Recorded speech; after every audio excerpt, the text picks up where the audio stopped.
old from Salt Lake City, Utah. Congratulations to Austin. Culver's Oreo custard sandwiches are available throughout the stadium and at your local Culver's restaurants. Stop by for a hot, juicy butter burger, fresh frozen custard at Culver's in Mayfield, Phoenix, coming soon to Surprise. Visit getculverize.com to learn more.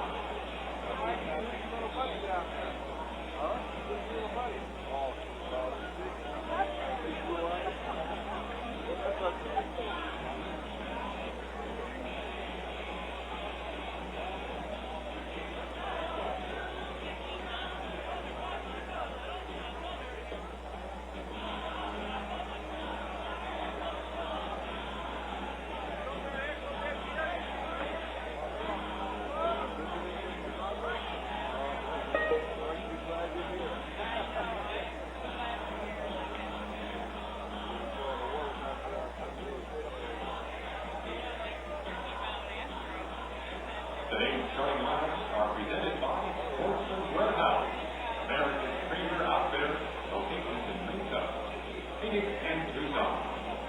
Now, here are your starting lineups for today's game. First one, visiting Athletics, is announced by manager Bob Harris. Hitting off for the Athletics in center field, number 11, Roger Davis. Davis, center field. Batting second, right field, number 30.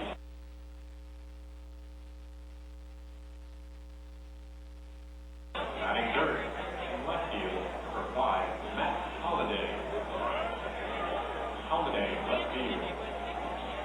Batting fourth, at first base, number 16, Dick Giambi. Giambi, first base. 2009 spring training. Swings and drives one left center field and deep. Back is Hamilton at the wall. This one will go. Jack Gust has hit it out. This is exclusive coverage of 2009 Cactus League Baseball for your Oakland A's on OaklandAthletics.com. Now, live from Arizona, here's Robert Vaughn. On Sunday, the A's visited the Arizona Diamondbacks. Blustery conditions made for an adventuresome afternoon, and despite a spirited late rally, the A's were defeated in a 9-7 final. The A's enjoyed their first of 4 off days yesterday, and today it's back on the road to Mesa, home of the National Central champion Chicago Cubs. Left-hander Sean Marshall is in a battle for a spot in Lou Pinella's rotation, and he'll make the start for the 97-game winners from a year ago. The A's will counter with former Cubs right-hander Sean Gallagher as the A's look for just their second Cactus League victory of 2009. The early spring games are always a chance to preview coming attractions.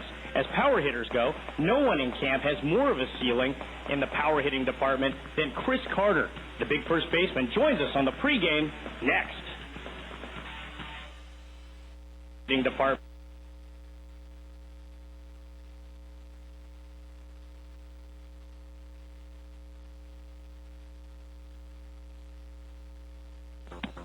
Your first chance to see the 2009 A's at home is Saturday, April 4th. The A's will play the final game of the preseason Bay Bridge Series against the San Francisco Giants. Game time is at 1:05. Tickets are on sale now at all tickets.com outlets and at the Coliseum box office. To order by phone, call 877-493-BALL, or to purchase tickets online, visit the A's official website, OaklandAthletics.com. This is Aaron Cunningham. We're all teammates on our planet, and helping the environment is a win every time. So pitch in to help keep it clean by remembering to recycle your bottles and cans while at the game. The Oakland A's remind you, green is gold. We all need to team up to make a difference. Join Matt Kemp and Dave Stewart in a fun-filled night for a great cause. Ante Up for Autism takes place Saturday, March 14th at the Penske Racing Museum in Phoenix, Arizona. It's a Texas Hold'em poker benefit with some of Matt and Dave's friends, including Torrey Hunter, Ricky Henderson, Orlando Hudson, Danica Patrick, and many more. For information on sponsorships and admission, call 949-640-4401. That's 949-640-4401, or visit anteupforautism.org. This is Matt Holliday. Saturday, April 25th, we host the Tampa Bay Rays. Game time is 1:05, and 10,000 fans will get my replica jersey, courtesy of Pepsi. Get tickets online now at oaklandathletics.com. 2009 A's Spring Training on oaklandathletics.com. As we continue along from the Valley of the Sun, Robert Blon with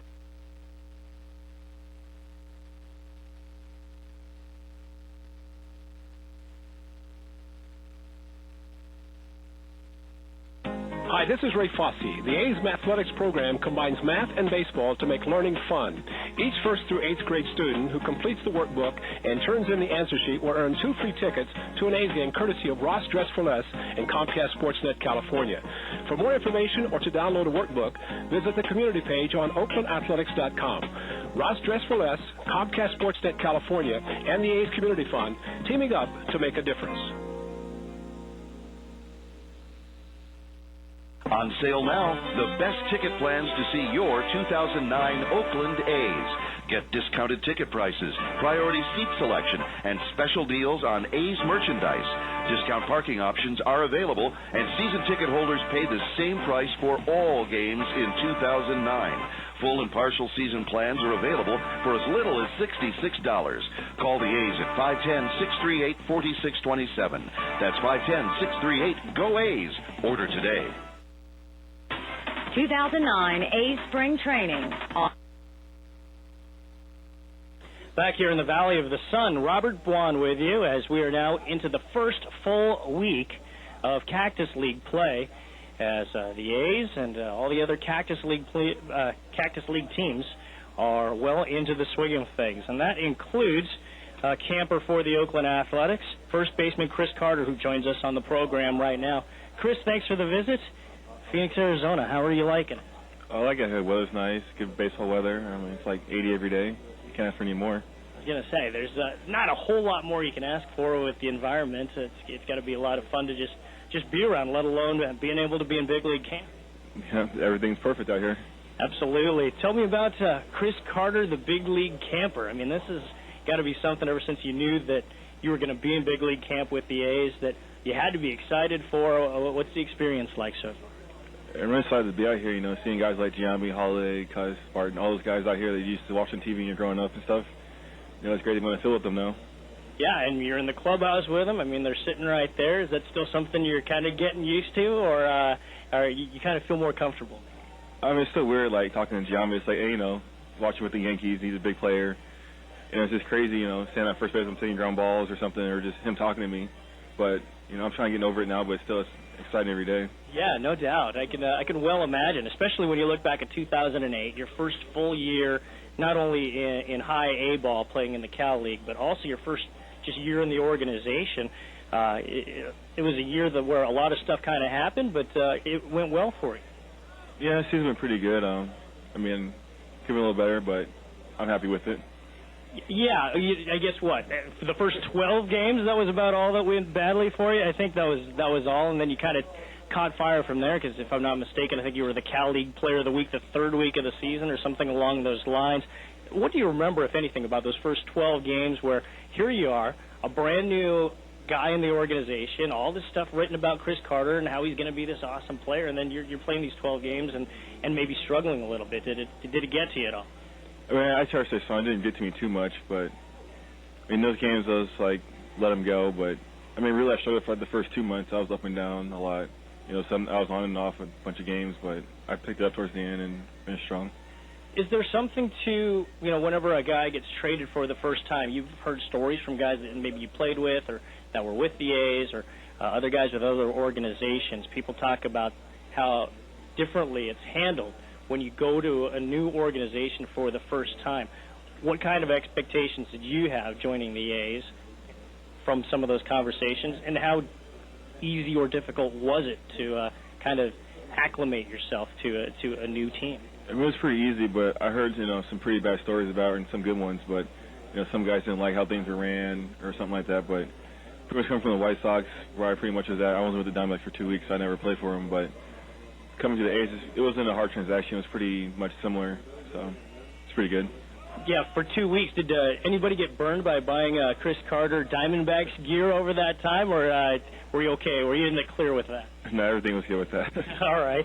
Now, when you do get traded, a lot of the things that people will talk about are just kind of getting comfortable in the surroundings. The baseball part is almost, it can in some ways almost be the easy part. It's just everything else where you're meeting new people, figuring out who you're going to hang out with, the people you can joke with and stuff.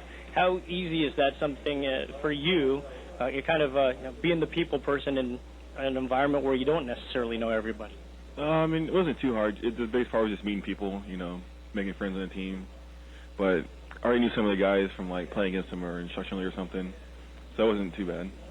When the season finished for the Stockton Ports, they got to the Cal League playoffs, and that's the first time that I got a chance to meet you as they began that first round of the playoffs against the Modesto Nuts, and that was my first opportunity to see you play.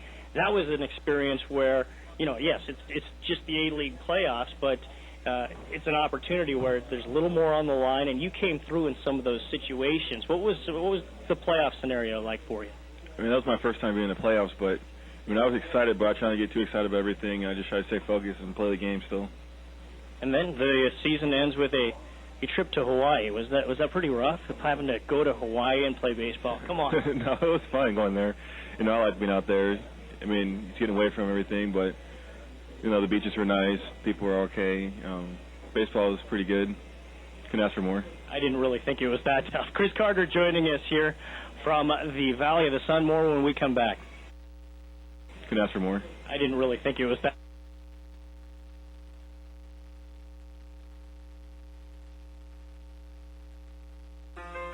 The A's Community Fund and Alta Bates Summit Medical Center invite youth baseball and softball teams to take the field with the team before Sunday home games. For more information, call 510-638-4900, extension 2329. Make plans now to bring your group to see the 2009 Oakland A's. For most games this season, groups of 25 or more fans qualify for discount tickets. Ask about the barbecue terrace and plaza packages, private seating in home run territory for groups of 50 or more. Save up to $10 more for field level group tickets on Super Saver dates. And there's also 6 games to choose from for half price tickets. Book your game today by calling 510-638-4627. That's 510-638-GO-A's. 2009 A's Spring Training on OaklandAthletics.com.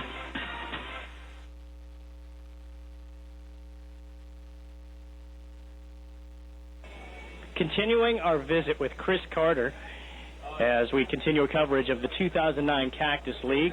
And fun fact for Oakland A's fans, Chris Carter, while he doesn't live in the Bay Area, he was born in the Bay Area. This is true, right?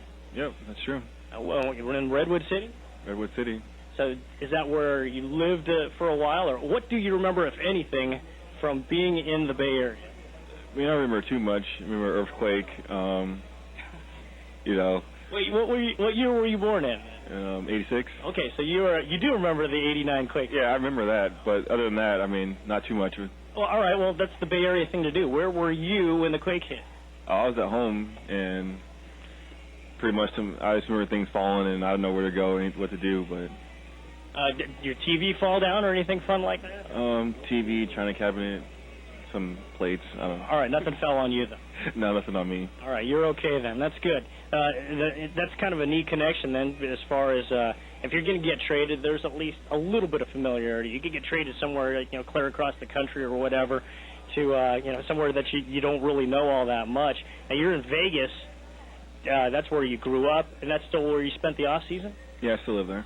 All right. So what was that like going back to Vegas and people hearing all about the exciting exploits of Chris Carter over the last year? Was it fun going back home and seeing some friends and kind of revisiting some of the things you did?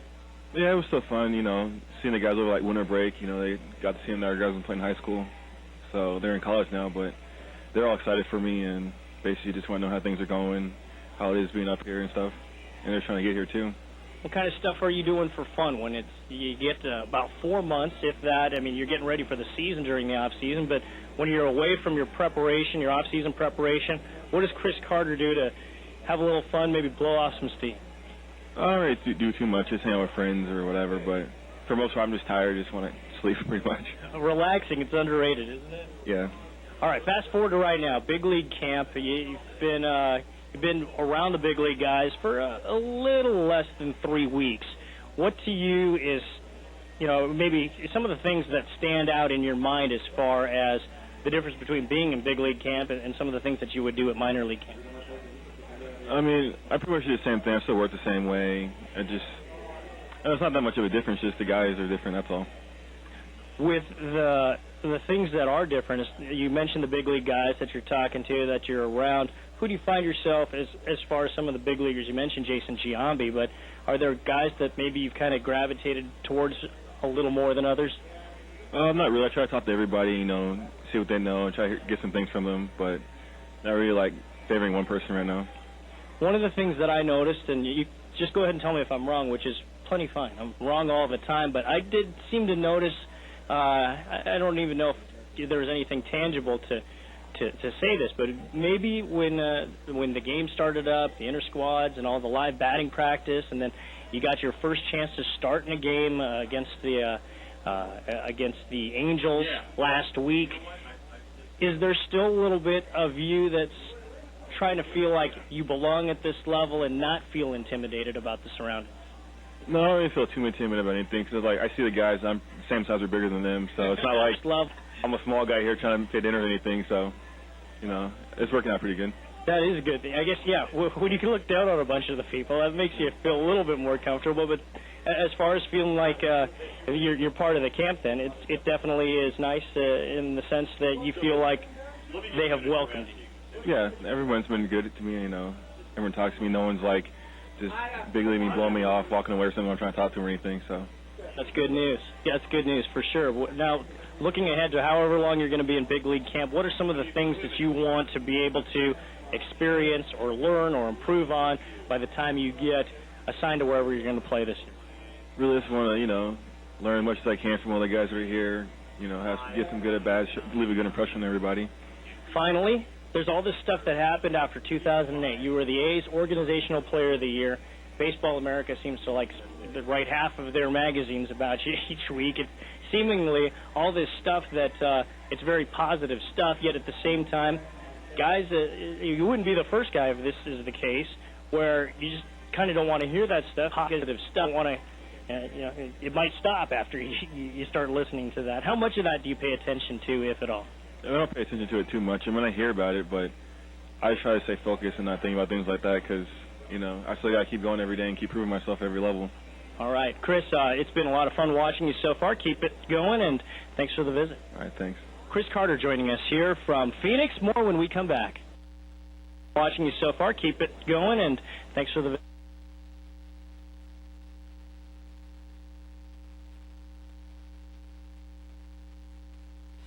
Hi, this is Danny Evelyn. With a donation to the A's Community Fund, you can surprise a friend or loved one during an A's home game with a personalized scoreboard message. Call 510-638-4900, extension 2329, or click on community at oaklandathletics.com.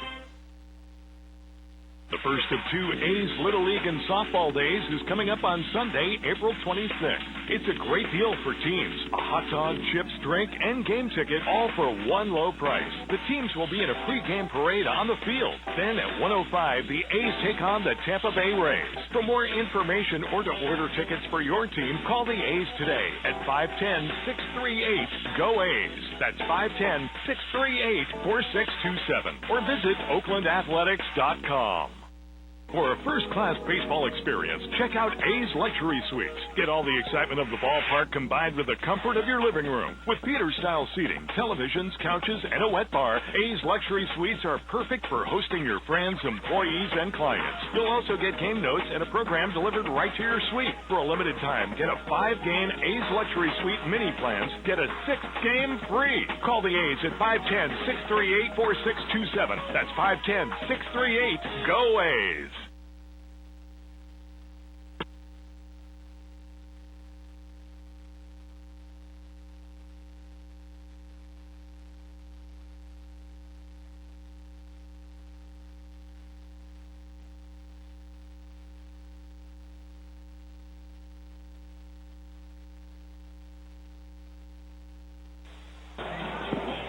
As we welcome you into Hohokam Park in Mesa on the south southeast corner of the Valley of the Sun. Robert Guan with you here as the A's continue their Cactus League schedule of 2009. They will do so against the National League champion Chicago Cubs. So welcome to those of you not only on OaklandAthletics.com today, but those of you listening along on Cubs.com as well. The meeting at home plate has been completed. Hi, this is Danny. Pitchers are coming back from the bullpens, and before the Cubs take the field, we'll take a look at the starting lineups for both clubs. And first for the visiting Oakland Athletics, who have in center field Rajai Davis leading off. In right field, batting second is Jack Cust. Batting third is the left fielder Matt Holliday. Jason Giambi will bat in the cleanup spot at first base. Kurt Suzuki will do the catching and bat fifth. Suzuki batting fifth. Bobby Crosby will bat sixth and play at shortstop. Batting seventh is the third baseman Joe Dillon. Eric Patterson at second base batting eighth, and Sean Gallagher, the starting pitcher for the Athletics, batting ninth.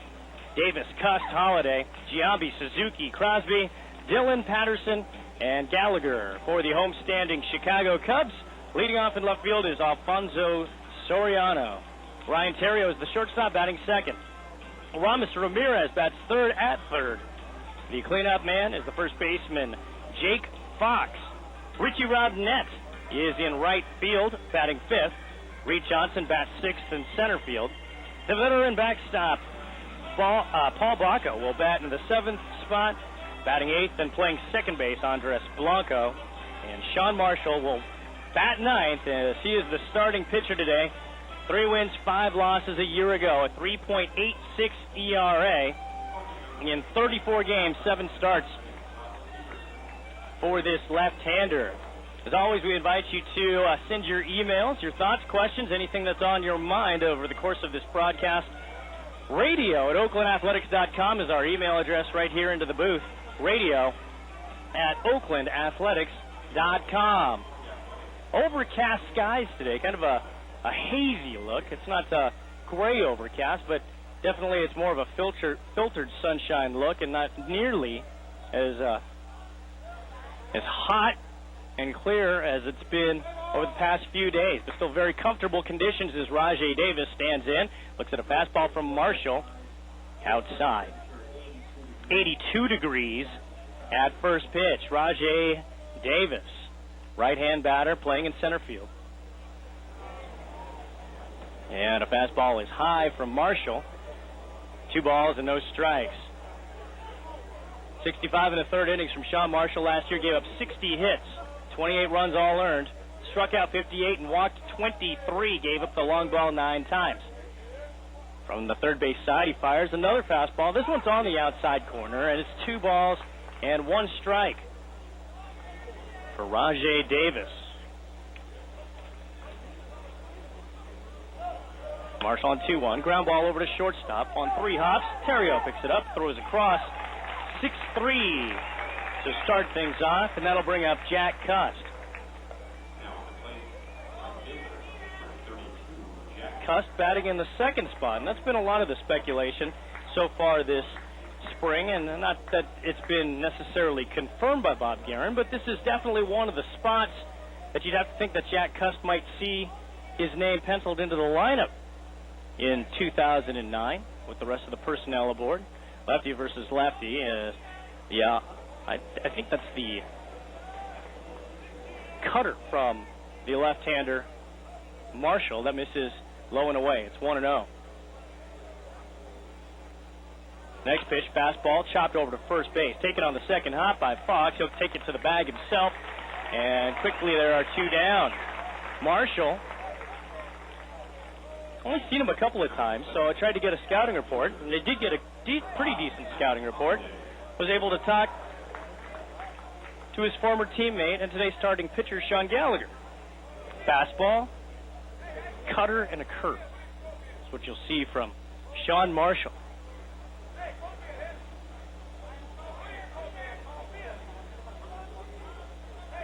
Now here's Matt Holliday, who takes a first pitch strike. 0-1, looking around the infield for the Cubs. Aramis Ramirez is at third base, playing towards the line. Ryan Terrio in front of the rim of the outfield grass at shortstop. Marshall winds, curveball gets the outside corner, and quickly 0-2. At second base, Andres Blanco, the former Royal, and then at first base is Jake Fox, who spent most of last year at Double-A Tennessee. Behind the plate is Paul Bacco. Bouncing ball that's foul off of the third base side. The count holds at 0-2. In the outfield, it's Alfonso Soriano playing deep and straight away and left. In perfect line between the 410 marker and second base and center field is Reed Johnson. And in right field, the one-time A's first-round pick, Richie Robnett. Count 0-2 on the right-hand batter, Matt Holliday. And a fastball is up and away, 1-2.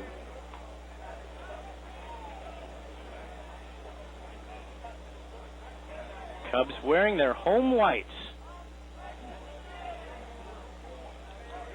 A's in their road cactus greens as Holiday skies went towards the line and right. Richie Robnett making a run towards the line, making the catch in stride about 2 steps before crossing over the right field stripe, and the inning is over. So Sean Marshall gets through the top of the order, 1-2-3 after half an inning here in Mesa. The Athletics nothing, and the Cubs coming to bat.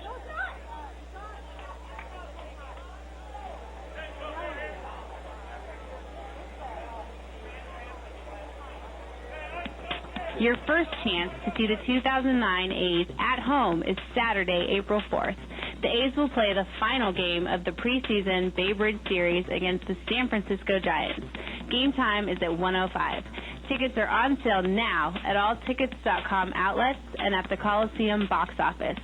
To order by phone, call 877-493-BALL, or to purchase tickets online, visit the A's official website, oaklandathletics.com. For a first-class baseball experience, check out A's Luxury Suites. Get all the excitement of the ballpark combined with the comfort of your living room. With Peter-style seating, televisions, couches, and a wet bar, A's Luxury Suites are perfect for hosting your friends, employees, and clients. You'll also get game notes and a program delivered right to your suite. For a limited time, get a 5-game A's Luxury Suite mini plans. Get a 6th game free. Call the A's at 510-638-4627. That's 510-638-GO A's. Join Matt Kemp and Dave Stewart in a fun-filled night for a great cause. Ante Up for Autism takes place Saturday, March 14th at the Penske Racing Museum in Phoenix, Arizona. It's a Texas Hold'em poker benefit with some of Matt and Dave's friends, including Torrey Hunter, Ricky Henderson, Orlando Hudson, Danica Patrick, and many more. For information on sponsorships and admission, call 949-640-4401. That's 949-640-4401, or visit anteupforautism.org. 2009 A's Spring Training on OaklandAthletics.com. A's go down in order in the top half of the first inning here in Mesa. No score. Cubs coming to bat with Alfonso Soriano, Ryan Terrio, and Aramis Ramirez. Sean Gallagher's fastball, first pitch swung on, set deep to right field. This one's got a chance to lead, and on the first pitch of the game, Alfonso Soriano sends it over the wall into the Cub bullpen, and just like that, the Cubs lead here in Mesa in the first inning, 1-0.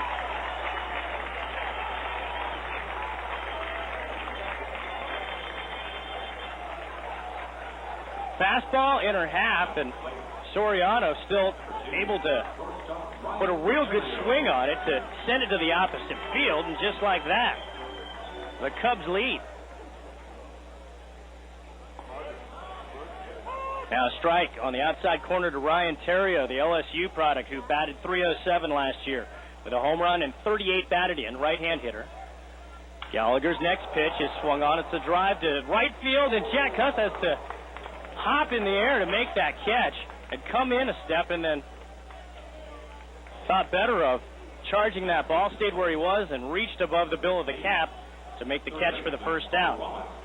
The first two batters making pretty good contact against Sean Gallagher, making his second Cactus League appearance of the spring. Now he'll face the veteran third baseman Ramirez. And his first offering to Ramirez is high. Gallagher from the first base side winds and fires. A fastball off the outside corner, 1-0. For the Athletics, Joe Dillon, non-roster infielders over at third base, playing towards the line. At shortstop, it's Bobby Crosby. Swing and a foul back to the screen. At second base, Eric Patterson, the one-time Cub product. And over at first base is Jason Giambi. As Kurt Suzuki is behind the dish for the Athletics. Plenty of hitting room in the alley and left. The 2-1 pitch there for a strike. Fastball, 2-2. Left fielder is Matt Holliday playing straight away. Towards the alley and right is the center fielder Rajay Davis, and deep in right now is Jack Custis. The 2-2 pitch, a check swing on a fastball in. It's now 3-2. Jake Fox is on deck. Swing and a foul back to the screen again as Ramirez on that fastball just missing that and sends it screaming back towards the screen. Gallagher going through the signs with Suzuki. Ready on 3-2 again. Swing and a drive to center field. Playable for Davis. A couple of steps to his left. Making the catch. And there are 2 down. First baseman today is Jake Fox, who last year at AA Tennessee batted .307, 25 homers, and 79 runs batted in for the former minor league roommate, Sean Gallagher. Information you can only get from the A's webcast. Gallagher winds and fires. The big breaking ball drops it in for a strike. It's 0-1. Mentioned to Gallagher that he was going to get a chance to face him. Big smile lit up his face as a swing and a miss on the breaking ball that time. Runs it away, 2 strikes. Good buddies when they were both Cubs farmhands. The 2-strike pitch, fastball is lashed foul, slicing above the first level of seats. The main concourse. There's only one level, but there's a main concourse that kind of divides the first 12 rows and the second 12 rows here at Ho-Ho Camp. 2-strike pitches in the dirt, blocked by Suzuki. 1 ball and 2 strikes. Gallagher's last appearance was on the 26th. That was the game against the Angels over in Tempe. Went 2 innings, gave up 3 hits and a walk, but no one scored against him in his outing as a fastball is inside. 2 balls and 2 strikes.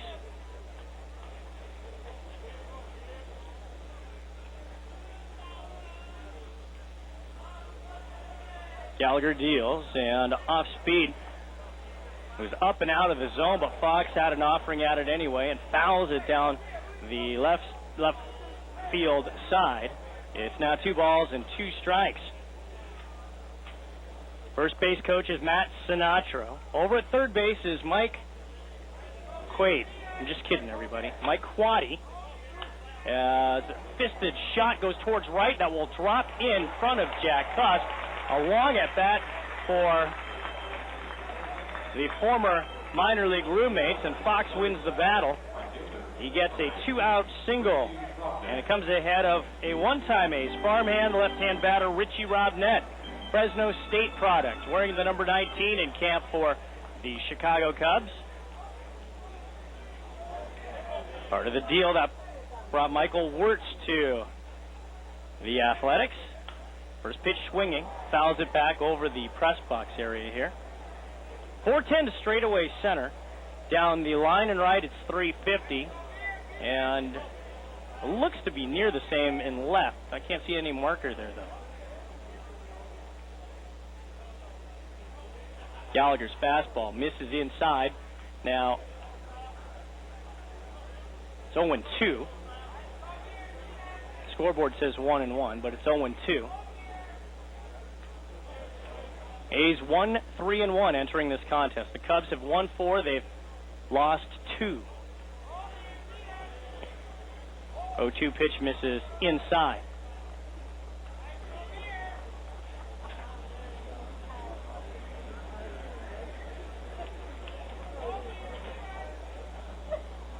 Short lead off of first for Fox. as a fastball is swung on and hit high in the air to right. Cuss coming in 3 or 4 steps, then drifts towards right and has to reach up to make the catch. But the inning is over. So the Cubs are able to get on the board first here, courtesy of a first pitch swinging Alfonso Soriano, who sends it deep to right, and after 1 inning here in Mesa, Cubs 1, the Athletics nothing.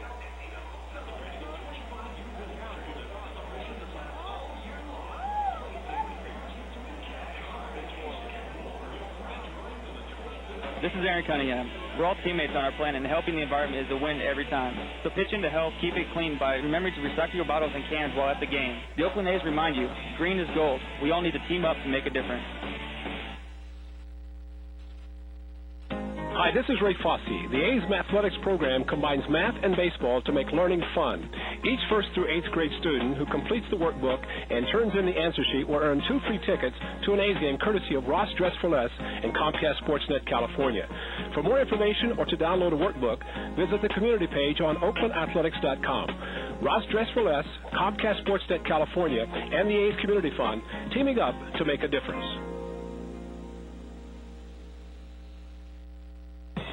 Don't miss the home opener on Friday, April 10th, when the A's host the Seattle Mariners. First pitch is at 7:05 with pregame ceremonies beginning at 6:15. 32,000 fans that night will receive a 2009 A's magnetic schedule brought to you by Farmers Insurance. Tickets are on sale now at tickets.com locations and the Coliseum box office. By phone at 877-493-BALL. And for more information or to order online, visit oaklandathletics.com. The A's Community Fund and Alta Bates Summit Medical Center invite youth baseball and softball teams to take the field with the team before Sunday home games. For more information, call 510-638-4900, extension 2329. Jason Giambi looking at a fastball from Sean Marshall on the inside corner for strike 1. 1-0 Cubs here in Mesa.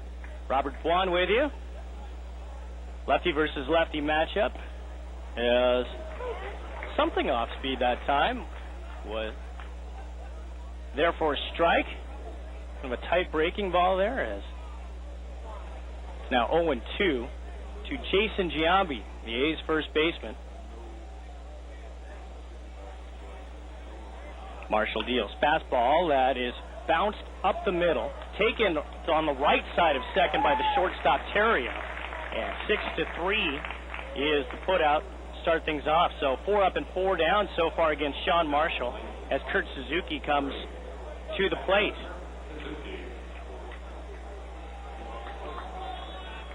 Suzuki and then Bobby Crosby, who's in the shortstop starting position for now. As Marshall winds and fires a fastball right through the middle. It's strike 1. Of course, plenty's been written out there with regard to a free agent signing. Nothing confirmed by the club. As a 1-strike pitch misses in 1-1. By now, most A's fans have seen a lot of the reports. It's been everywhere over the last about 20 hours or so with regard to the acquisition of Orlando Cabrera, as a fly ball goes slicing down the right side, landing on the warning track and bouncing into the stands, 1-2. So nothing official from the A's at this point, but it's worth noting as well that none of those reports have been refuted by the A's either. Todd Steverson, the A's first base coach, down that right side. Mike Gallego behind the third base coaching box. As the 1-2 to Kurt Suzuki is a breaking ball. It doesn't break. It stays high and away to Suzuki. 2-2.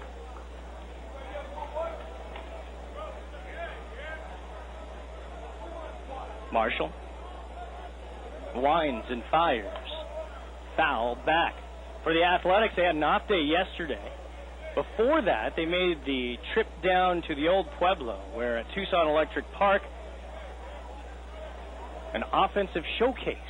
24 hits pounded out between the A's and the Diamondbacks as Arizona beat the A's 9-7 2-2. Fastball is in, and the count goes full. One away here, a 1-0 game. A's falling behind on a Soriano solo shot in the home half of the first. Base is empty. A's still looking for their first base runner as now Suzuki will step out. Paul Bracco, the 10-year veteran, is behind the plate for the Cubs. Spent the year last year with Cincinnati. Swing and a bouncing ball to shortstop. Terrio charges, gloves, throws. And that's the second out. To bring up Bobby Crosby.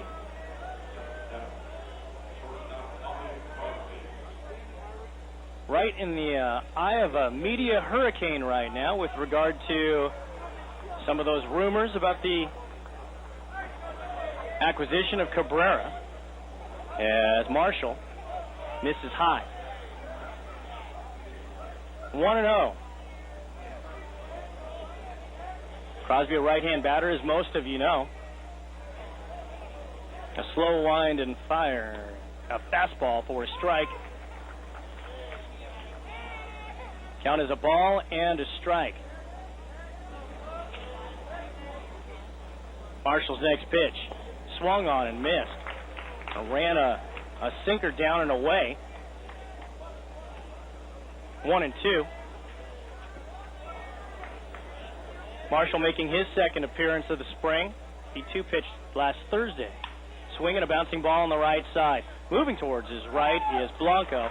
Fields and throws 4-3, and the A's have hit just one ball out of the infield so far through the first 2 innings. And after 1.5 here in Mesa, the Cubs lead this contest by a count of 1-0.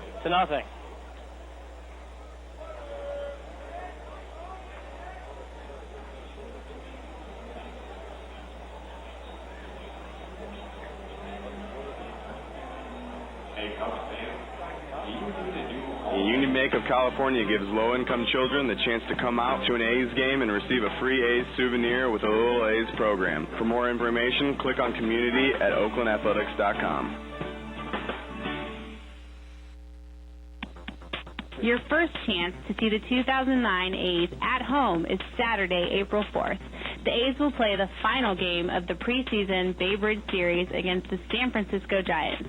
Game time is at 1:05.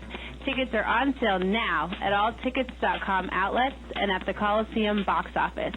To order by phone, call 877-493-BALL, or to purchase tickets online, visit the A's official website, oaklandathletics.com.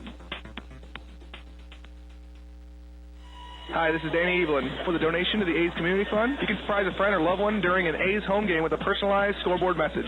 Call 510-638-4900, extension 2329, or click on community at oaklandathletics.com. 2009 A's Spring Training on oaklandathletics.com. Reminder that right now operators are standing by back in Oakland to tell you all about 2009 season tickets. It's true. Full and partial plans available in some of the best seating locations. Pay the same price for all the games in 2009 as a season ticket holder with plans starting for as little as $66. That is really something. 510-638-4627. The number where you can call 510-638-GO-A's is Sean Gallagher. And the A's down by 1-0 going to the bottom of the second inning here in Mesa facing Reed Johnson. Johnson, the starting center fielder. Today his. Johnson takes low. 2-0. 303 hitter last year in 109 games for the Cubs. Went deep 6 times and drove in 50 runs.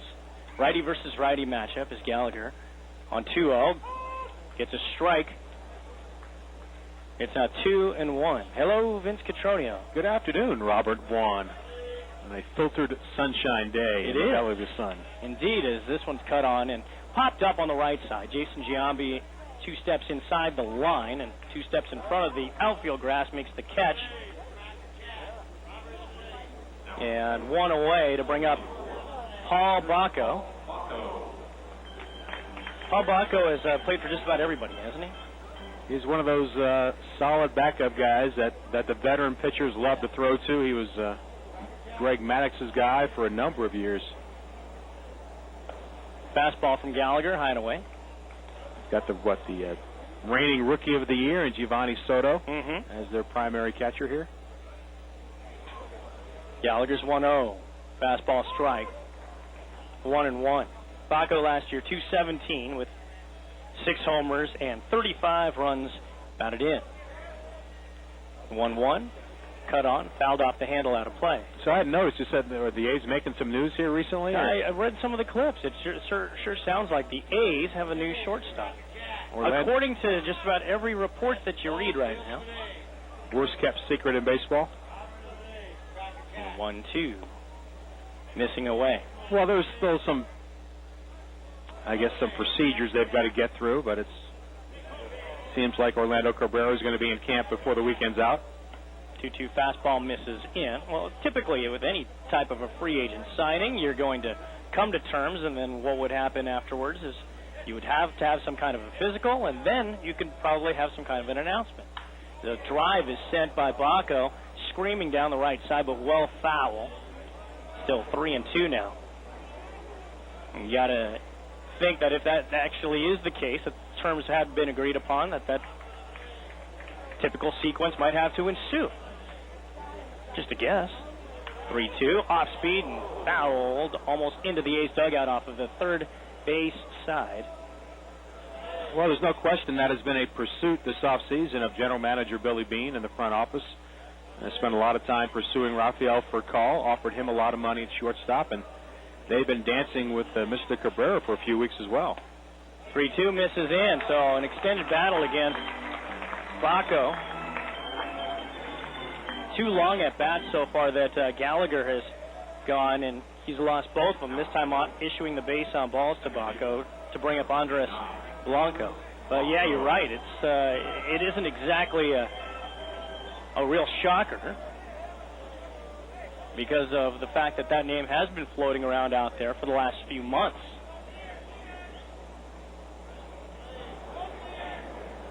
Now Gallagher delivers right down the middle for strike 1. Well, there's a lot of buzz in the press room today because there's so many scouts and so many clubs here, and they read the papers and the computer and all the stories on the internet just like everybody else in regard to that move.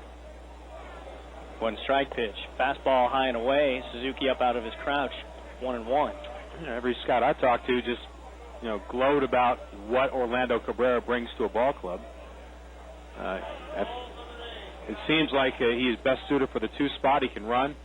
A long-time veteran. He can do a lot of things well. Breaking ball missing in. 2-1 now on the second baseman for the Cubs today. I don't think it's easy for any organization, and I don't think it's easy for Billy to, Bobby Crosby was a number 1 draft pick and thought very highly of, won Rookie of the Year. Swing, foul out of play. But my sense is that the front office feels like this is an improvement. They wouldn't make the move if it wasn't. And I think if you're an A's fan, you have to be encouraged by the fact that the aggressive approach of this offseason, which began back in mid-November with the acquisition of Matt Holliday, hasn't ended. I think they continue to get players that make them a better club. 2-2 is a drive to center field. It's a base hit. Solid smash by Andres Blanco. Relatively light-hitting infielder. And so far through the first time through the order, the Cubs getting some awfully good swings against Sean Gallagher. Well, good arm, young guy, maybe a little bit of excitable last year. I think he tried to overthrow at times last year, tried to pitch through some discomfort, really got railed in a game in Minnesota, and they finally shut him down. And he's come back. He's a strong kid. He's 6'2", about 230. He certainly has the tools. Marshall drops a bunt right in front of the plate, picked up. Throw goes over to third. There's an out. A throw goes over to first. And it's a 2-5-3 double play. Just the way you draw that one up in practice, isn't it? Amazing. And the inning is over. Those backfield workouts just paid off right there. Yeah, something you see every day here as the Cubs had an opportunity there with a couple on. We'll keep it here with Vince as we are through 2 innings Through 2 innings here at Mesa. 1-0. Robert Bwan with you. Vince Cotroneo alongside. And, after the off day yesterday and then seeing that story start to surface or making its way around some of the various media outlets about Orlando Cabrera, the speculation, of course, being that there would be more moves to come, not only the possibility of maybe looking to see if there might be a suitor for Bobby Crosby's services, as well as, well, do you do something else now that you've brought this in, that you've sent this message? Do you start to shore up any other holes? You got to think that maybe more would be on the way. Well, David Force said they are still in negotiation with Nomar Garcia-Parra. That story still has some legs. Maybe it'll come to fruition before the weekend is out.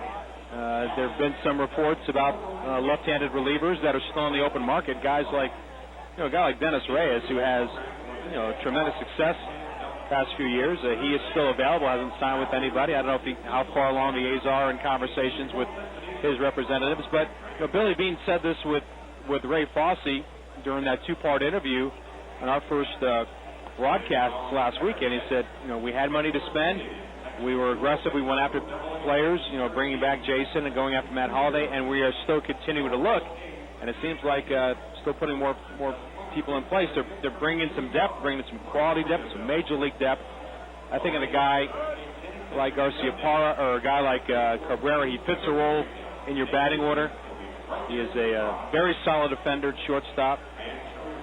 So I think that helps the ball club. I think if you look at somebody at Nomar, my belief would be is that Nomar has to be convinced one way or the other that he can get these, and this is a magical number that's been thrown out there, 200 at-bats with a combination of first base, third base, DH, and pinch hitting.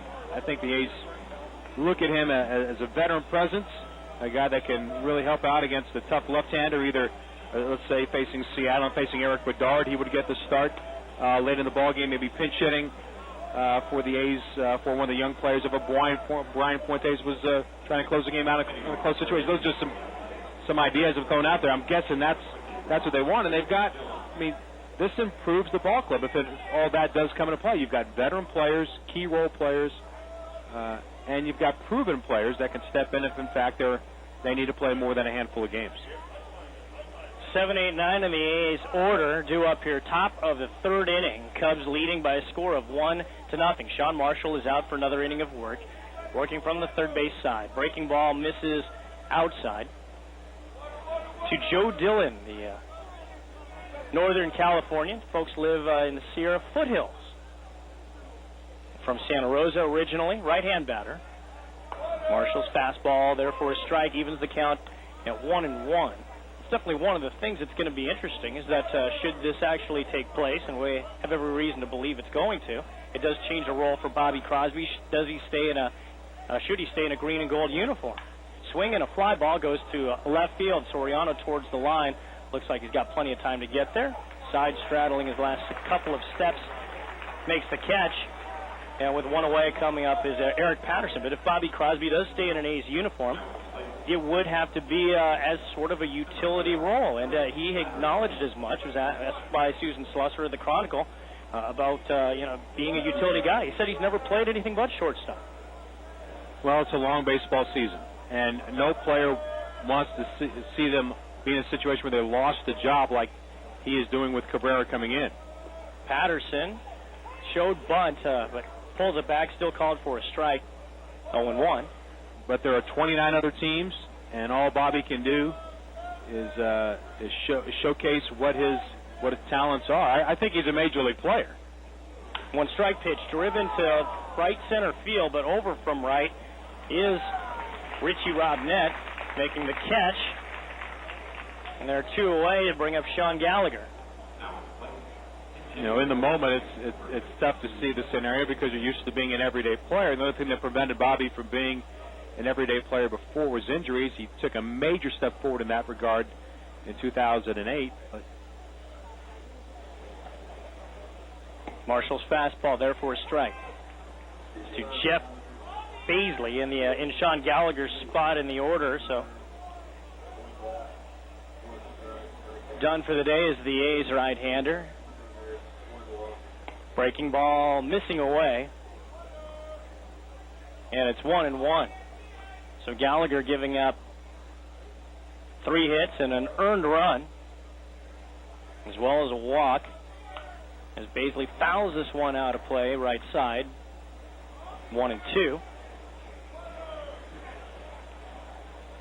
Baisley, a right-hand batter who plays mostly at third base, but learned on the job to play a little bit of first base last year as a September call-up. 1-2.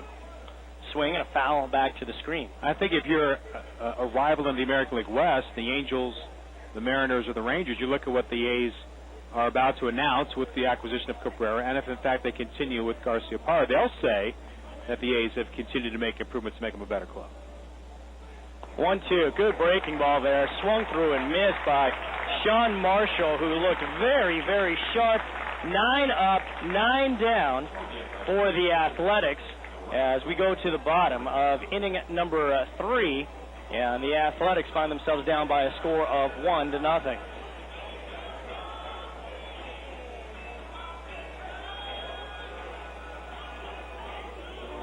Hi, this is Ray Fosse. The A's Mathletics program combines math and baseball to make learning fun. Each 1st through 8th grade student who completes the workbook and turns in the answer sheet will earn 2 free tickets to an A's game courtesy of Ross Dress for Less and Comcast Sportsnet California. For more information or to download a workbook, visit the community page on OaklandAthletics.com. Ross Dress for Less, Comcast Sportsnet California, and the A's Community Fund teaming up to make a difference.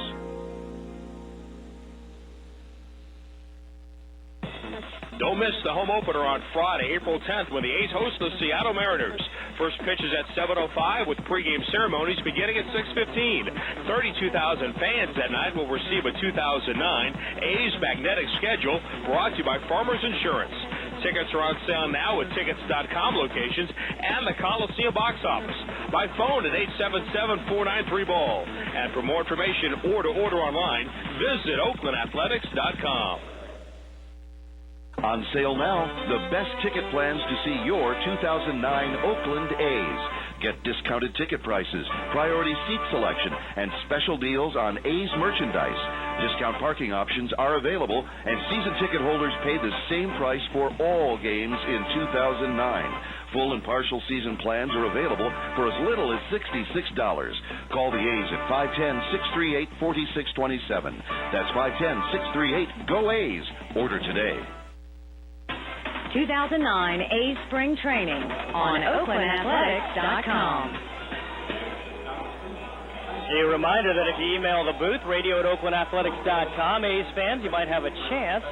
Let's not segregate. You could be a Cubs fan in the Bay Area. You could win a chance to get 2 tickets to the game against the Tampa Bay Rays when the A's host the AL champions, when it'll be Matt Holliday Jersey Day, April 26th. 105 game, 10,000 fans getting the holiday replica jersey courtesy of Pepsi. 2 tickets to that game will go to our best emailer at radio@OaklandAthletics.com. There's some incentive there, huh? And your crack staff is the one that reviews the emails and determines which is number 1? Oh, no, we do that ourselves. We're very hands-on. Well, you are the crack staff. Absolutely. Yes. Indeed. That would probably be agreed upon by many in different ways, as a first pitch to Alfonso Soriano is well off the plate this time. It's 1-0, righty versus righty. Now, as Kevin Cameron's next pitch is a breaking ball that hangs up as it swung on and sent to left field. Matt Holliday there. Soriano out in front of that one, and Holliday makes the catch for out number 1. But into the game, Kevin Cameron wears number 49 for the Athletics. He's into his second ball game for the green and gold. His right-hander now faces Terrio, and a cutter from Cameron comes back over the inner edge for strike 1.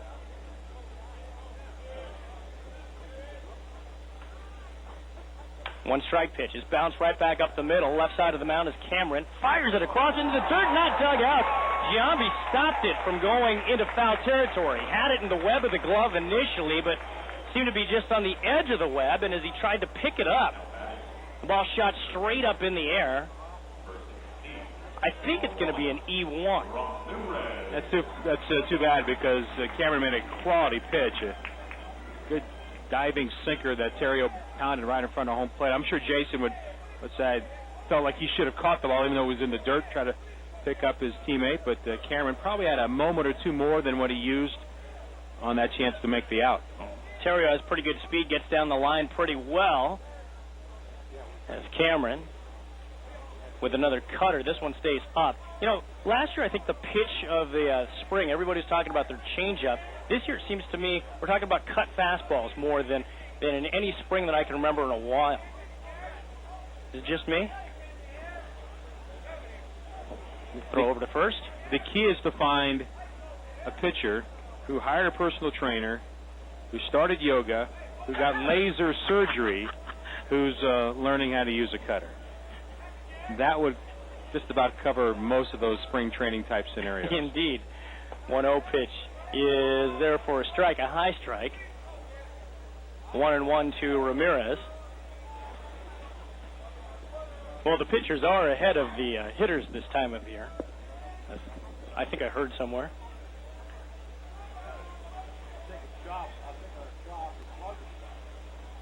Fastball from Cameron, there for a strike. And the count now 1-2 for Cameron. His outing against the Milwaukee Brewers on Friday resulted in 3 hits and 2 earned runs. Walked a batter, he only faced 3 total batters. The throw goes over to first base. Diving back in is Terrio. Brad Anderson has begun to loosen up in the A's bullpen. I think as a starting pitcher, they probably want to guarantee him a little more time to get ready, which is why Cameron was brought on for this inning, and he could work through the Cubs hitting and the A's at bat. Next pitch is cut on, fouled back into the seats on the right side, and it's still 1-2. The initial plan, and in fact going into today, and always subject to change obviously, was to have Gallagher followed by Brett Anderson followed by Gio Gonzalez. So we think that might be a reasonable expectation after the work of Kevin Cameron here today. 1-2. Good cutter that time. Ran it away from Ramirez, who goes down swinging.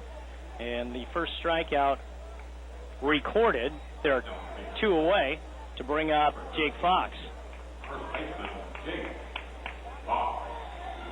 I think Brett Anderson is anxious to get back out there. Of the so-called new big 3 on the horizon, Anderson, Cahill, and Mazzaro. It's Brett who is frustrated with his line in that game against the Angels. He's got a great head on his shoulders. It's fun to talk to. You can tell he's been around the game a long time. Fastball from Cameron, therefore a strike, 0-1. There are a couple of the young guys in camp, particularly a Jared Lansford, who we're going to visit with on the pregame show tomorrow. Makes some sense. He's been around big leaguers his entire life. He shows a little more polish than somebody else typical for his age. But Brett Anderson, another one of those guys that's wise beyond his years. It's a breaking ball from Cameron, blocked in the dirt by Suzuki. The count is 1 ball and 1 strike. It's fun to talk to some of these guys that are like that, and you hear so much about them over the course of a year and how successful they are. You start talking to them, and there's less mystery as to why they're succeeding. The talent's there, but certainly it's more than just talent. As a 1-1 is just blocked by Suzuki. He had to reach across the body to save that one from sailing back to the screen. The mid on his left hand, reaching across the body to the right, and the count is 2-1. Righty versus righty. And the next pitch is hit high in the air towards right. Cutts has got a long run going back to the track, looking up, and this one is gone. Into the Cub bullpen, a 2-run homer for Jake Fox. And the Cubs open up their lead here in the bottom of inning number 3. It is 3-0. Well, you talked about him early, Robert. He had some impressive numbers in the minor leagues. He was a barrel-chested kid, and he stayed on that cutter or that slider, and hitting that. Even in Arizona, knowing the ball does carry, there's not much help there. It's a light breeze, but right center field, quite a poke, and that was impressive for Mr. Fox. So that error does come back to hurt the Athletics. As first pitch swinging, Richie Robnett bounces one over to second from the outfield grass. Patterson's throw He was coming off line, had to make a throw, sidestepping towards the right field line. The throw sails towards the infield side, and on an E4, the inning continues as Richie Robnett is aboard. Now, Eric Patterson, I'm not really sure that, I'm not going to call it an easy play. At the same time, in the instance that Mark Ellis is not going to be available, if, this is hypothetically speaking, if Mark Ellis is not available come the beginning of the season and Patterson sees some time at second base, that's a play you expect him to make. And so the inning continues here as this ball is blocked in the dirt.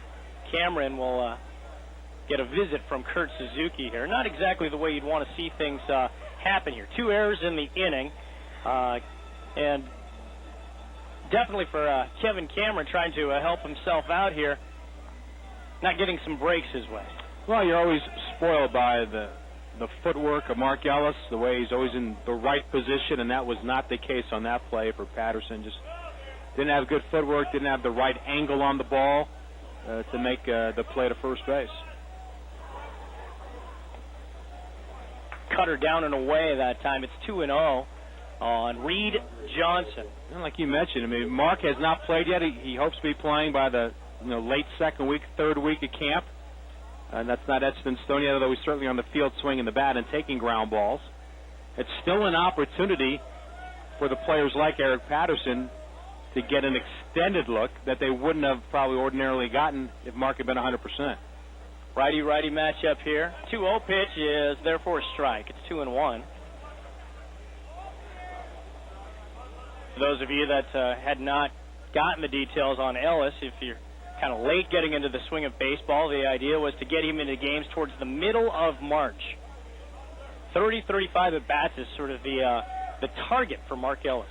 Bouncing ball right back up the middle and right between Crosby and Patterson into center field. A base hit. Seeing eye bouncer. And Johnson aboard. Up to second base goes Richie Robnett.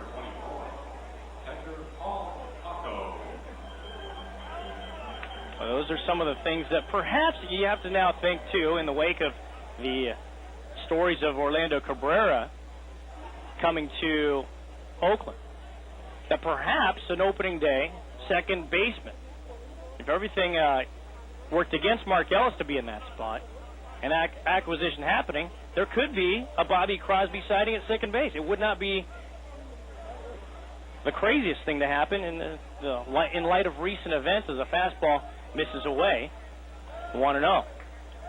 Well, he's first got to get on that side of the diamond and take some ground balls, and he's I'm sure Juan Navarrete, who's one of the roving infield instructors, and Mike Iaga, who's on the big league staff, will be working overtime with Bobby on a lot of options now. 1-0, fastball for a strike. You got to make sure that you put the player in a position to succeed, and the hard work will dictate if they feel comfortable to put Bobby in that scenario. On 1-1. Fastball for a strike, and it's 1-2. I guess that probably being one of the benefits to the extended spring, the World Baseball Classic going on, and for a situation like that, for any player out there in the game who's got a position change, you have a little more time to work on things. Tries to bring the cutter back over the outside edge and misses. 2 balls and 2 strikes to Paul Bacco. Andres Blanco on deck. Runners at first and second, 2 away. 3-0 Cubs. Fastball from Cameron misses low. And the count falls, so runners will get a jump here. Cameron kind of kicks the dirt off of the slab. Spinning the ball behind him as he gets the signs. Now he's ready on 3-2. Swing, bouncing ball over the head of Cameron. Gloved on a couple of hops by the second baseman Patterson, making a much finer play that time, charging in the direction of third base to make the play. 4-3 the put out, and the inning is over as the Cubs leave a couple aboard in their half of the third, but they also score a pair after 3 here in Mesa. 3-0 Cubs.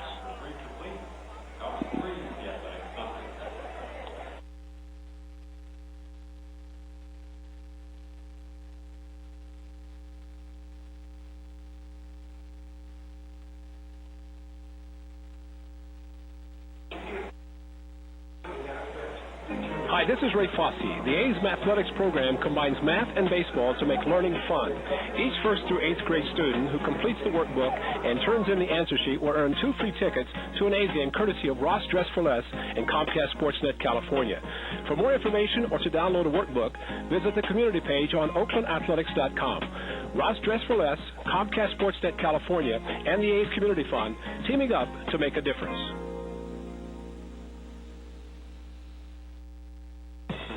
Don't miss the home opener on Friday, April 10th, when the A's host the Seattle Mariners. First pitch is at 7:05 with pregame ceremonies beginning at 6:15. 32,000 fans that night will receive a 2009 A's magnetic schedule brought to you by Farmers Insurance. Tickets are on sale now at tickets.com locations and the Coliseum box office. By phone at 877-493-BALL. And for more information or to order online, visit oaklandathletics.com. On sale now, the best ticket plans to see your 2009 Oakland A's. Get discounted ticket prices, priority seat selection, and special deals on A's merchandise. Discount parking options are available, and season ticket holders pay the same price for all games in 2009.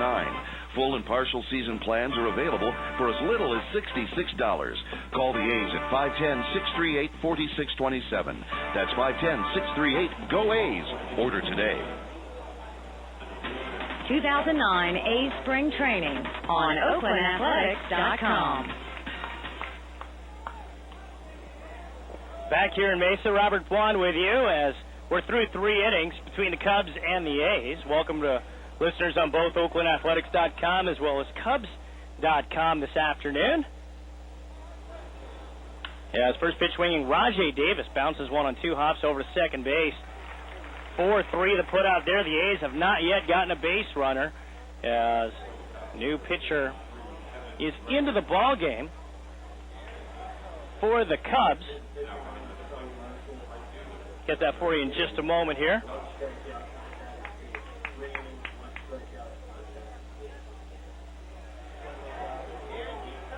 As Jack Cust comes up for his second time at bat. Cust grounded out to first base in his first at bat. First pitch swinging, pops this one up, mile high, foul territory on the left side. Shading his eyes, the third baseman, Ramirez, and things are pretty easy right now for the Cubs pitchers, including into the game now, number 63. This is Kevin Gregg, the one-time A's farmhand. Found some success in Florida. Coming over to Chicago. Certainly will fortify that Cubs bullpen for Lou Piniella. And a couple guys with closing experience as Holiday looks at a fastball, let her high for a strike. 0-1. Holiday in his first at bat flied out to right field. Swing, ground ball through the hole on the left side, and the A's finally get a runner aboard. A 1-out single, solid single, equally split between the third baseman Terrio and the third baseman Ramirez and the shortstop Terrio. Beg your pardon. As a 2-out single comes ahead of Jason Giambi. And the Cubs with a shift here. We'll see Ryan Terrio, the shortstop, playing back and maybe about 3 steps to the right of second base, but going to the opposite field with a fly ball. A pop-up, long pop-up is Ramirez goes out. First pitch swinging, and the inning is over. So even though the A's get their first base runner, still relatively tidy inning of work here as the A's go down in their half of inning number 4. After 3.5, Cubs lead this one 3-0. Hi, this is Ryan Sweeney. Union Bank of California gives low-income children the chance to come out to an A's game and receive a free A's souvenir with a Little A's program. For more information, click on Community at oaklandathletics.com. Your first chance to see the 2009 A's at home is Saturday, April 4th. The A's will play the final game of the preseason Babe Ruth Series against the San Francisco Giants. Game time is at 1:05. Tickets are on sale now at all tickets.com outlets and at the Coliseum box office. To order by phone, call 877-493-BALL, or to purchase tickets online, visit the A's official website, oaklandathletics.com. 2009 A's Spring Training on oaklandathletics.com. As the Cubs come to bat in the home half of the fourth inning, they will do so against the former Cubs farmhand Jerry Blevins, the slender, tall left-hander wearing the number 13 for the A's.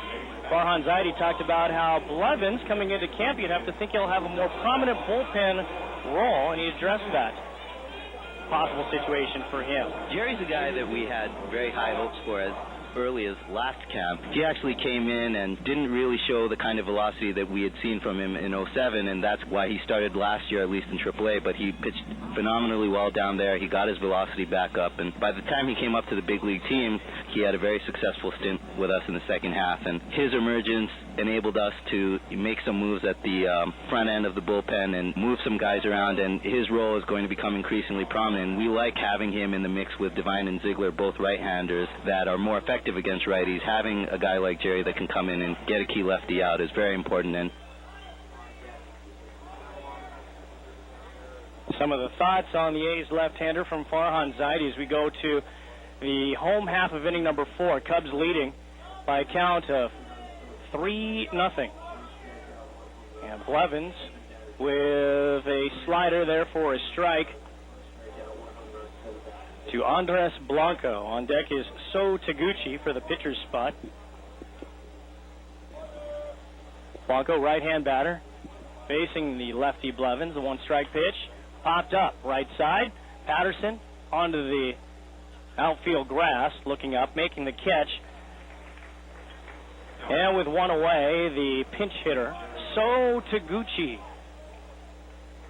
Where's number 99 for the Chicago Cubs? They didn't retire that number for Mitch Williams around here?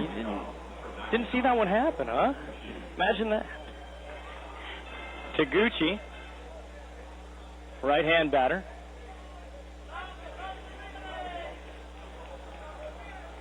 As Blevins sets and fires. A fastball missing away. Now, Blevins has already been in one game. He pitched in the very first game of the spring. Was charged with a blown save in his one inning of work. 4 hits and 2 earned runs. As the slider is in.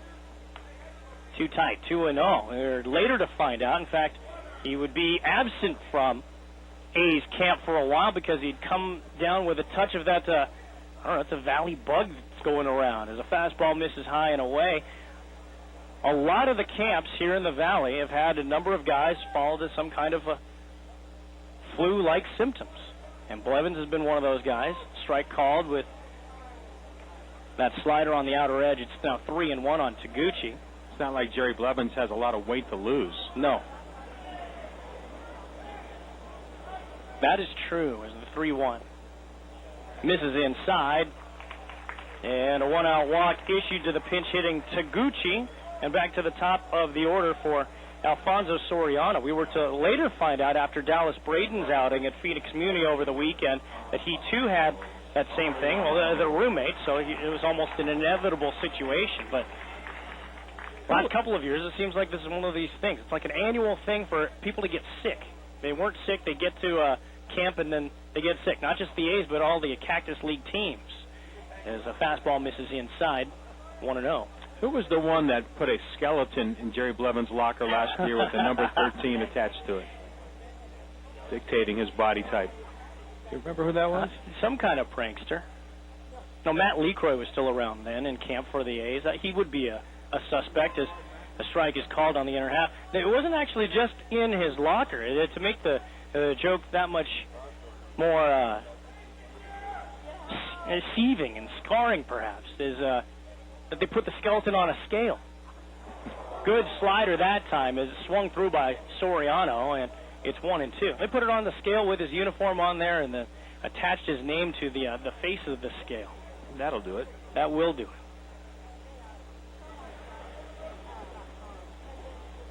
Taguchi with a lead over at first base. Giambi holding him on. Looking for 2 up the middle. As Blevins deals and just misses high. The appeal goes over to first base where Dale Scott says no swing.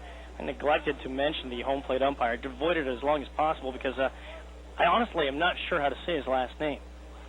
David, I'm going to go with Ewell. U-Y-L. Is that right? Good enough for me. Throw goes over to first base. Until further notice, David Ewell is the man calling balls and strikes. David Rackley is the other umpire who's right now in front of second baseman Eric Patterson. As the 2-2 pitch, lash down the right side, Cuss with a reaching, leaping catch, diving towards the line, and holds on to it. A good job there by Cuss on a ball that was pretty well hit. It was a sort of a soft drive, but not a lot of time to get to it. Cuss kept his eye on the ball the whole way and kept it in the glove as he fell to the turf for the second out. Mr. Cuss has had quite a workout today in right field. He's gone to the right field line. He's gone to right center. He's gone straight back. He's actually had to come in on the ball, too. It brings up Ryan Terrio. A throw goes over to first base.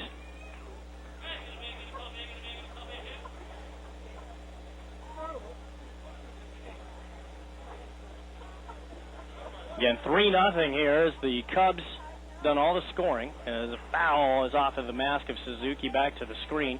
0-1. The A's have not shown a whole lot of offense. Now, they did score 7 runs in the game on Sunday, Vince, down in Tucson against the Diamondbacks, but that was the second line, kind of the wrecking crew coming into the ball game. Some of the younger players for the A's against the younger players for the Diamondbacks. As Blevins misses outside, now 1-1 to Terrio. And as I've already used the axiom at one point, you can go with the pitchers being ahead of the hitters at this time of the spring, but other clubs have scored runs too. As Blevins misses inside, now 2 balls and a strike.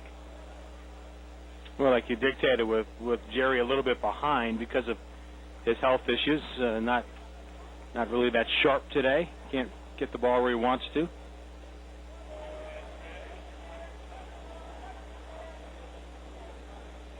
Blevins sets, fires, and a fastball is high. 3-1. On deck is Ramirez. You know, I got a chance to go into the Cubs clubhouse before the ball game. Caught up with former A's right-hander Chad Godin. He says he is 100% healthy. He is in the mix to possibly be the 5th starter for Lou Piniella. As the 3-1 is off the outer edge, and another base on balls issued by Blevins. Second walk of the inning. Advances Taguchi to second base. Extends the inning for Aramis Ramirez. Not a guy that you want to have to face at all, let alone Jerry Blevins, who's still trying to get healthy, trying to get his spring going. Blevins fires, off-speed pitch is rolled foul, cued off the end of the bat to Matt Sinatro in the first base coaching box. 0-1.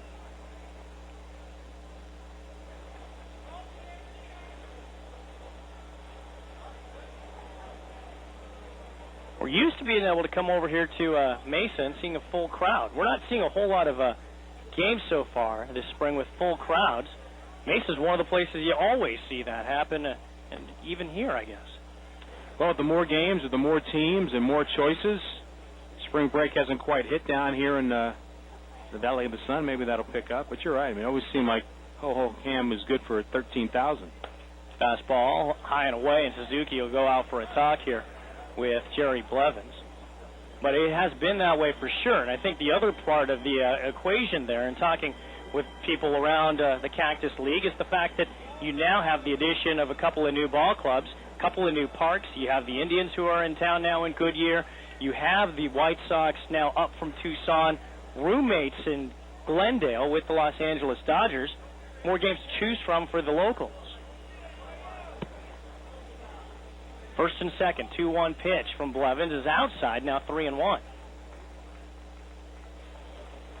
And something about the economy, too, I had heard. I think I saw that in a TV reporter, maybe in a newspaper clipping, as a 3-1 is swung on, hit high in the air to left field. This one's pretty well hit.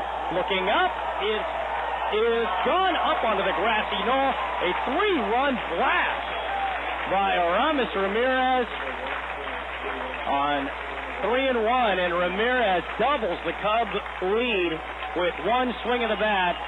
6-0 Chicago in the bottom of the fourth.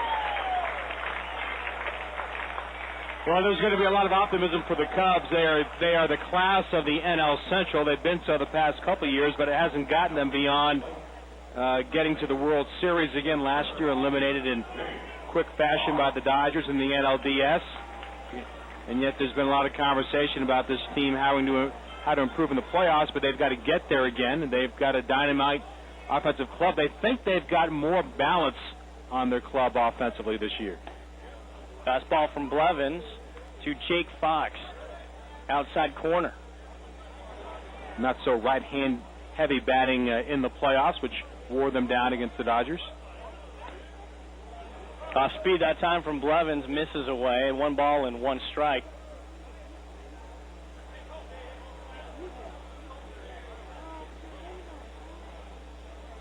Swing and a miss that time. Good slider from Blevins.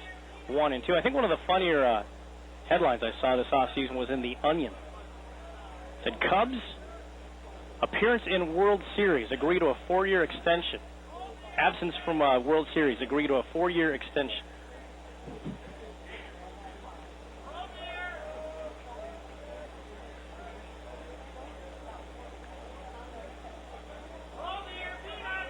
If you're a Cubs fan, a good sense of humor will do you a lot of good. Swing, ground ball over to shortstop. Crosby takes it on a couple of hops, throws over to first, and the inning comes to an end, but not before the crooked number put on the board here by the Cubs, who already had a 3-0 lead. They add 3 more. As we are through 4 innings, the Cubs with a 6-0 lead. We'll keep it right here as we continue to visit with Vince Cotroneo here at Hohokam Park, home of the Chicago Cubs. Robert Bwan with you here as the Cubs look like they're well on their way to their 5th spring training victory. Now, it's worth noting, too, that the A's had a spectacular spring training record last year, and they finished in 3rd place in their division. The fact is, though, it is always nice to get off to a hot start, even if the games don't matter. You start to see some of the encouraging signs, particularly with this Cubs offense. You're seeing them, if you're a Cubs fan, you're seeing some of the big names deliver, and even if it isn't just in spring training contest, you can't help but be encouraged. No, in the case today, Kevin Cameron couldn't get that 3rd out, hurt himself with the bad throw to first base, and I think Jerry Blevins, his first outing back, he just was, like I mentioned, he just was all over the place and just trying to get into a rhythm, trying to get used to facing hitters that aren't wearing his own uniform and got to get things going, and it just didn't work his way. There's a long way to go. Yeah, sure you want to win, but right now the A's have got so many players in camp, 62 players in camp. They're just trying to get them in games, allow them to get multiple opportunities, especially the young players. And now with even more changes for the Athletics in terms of bringing at least 1 more player in, maybe more, there's still, you have to get those guys ready as well. So everybody that I've talked to down here, Robert, just talks about, obviously because of the WBC, it's such a long camp, trying to find a way to stay motivated, especially early in camp, not get hurt and realize that there's a long way to go here in Phoenix. Thanks for hanging out with us, buddy. My pleasure. Thank you. Vince Cotroneo alongside here as he hung out with us for the first 4 innings of this ball game between the Cubs and the Athletics. 6-0 the score as the A's will come to bat in the top half of the 5th inning. There is a new left-hander on the hill for the Chicago Cubs. This is Mike Stanton. We have a new color man in the booth as well. Man, oh man, was it a thrill for me to know that we would be joined by the legendary Gary Hughes on a 2009 A's webcast. Hi, Gary. Hi, Robert. Nice to see you. Nice to be seen. Yeah, this is good. Cubs are off to a nice start, and some long balls today. Indeed, as we have the shared audience today. We have A's fans and Cubs fans listening in as the A's catcher Kurt Suzuki will start things off. Top of the fifth, 6-0 Cubs. And Mike Stanton. Yeah, Mike's, we've only got one lefty for sure, and that's Neil Kotz, depending on what happens with Sean Marshall, and he sure pitched well today. Breaking ball, 4 strike on the outer half, 0-1.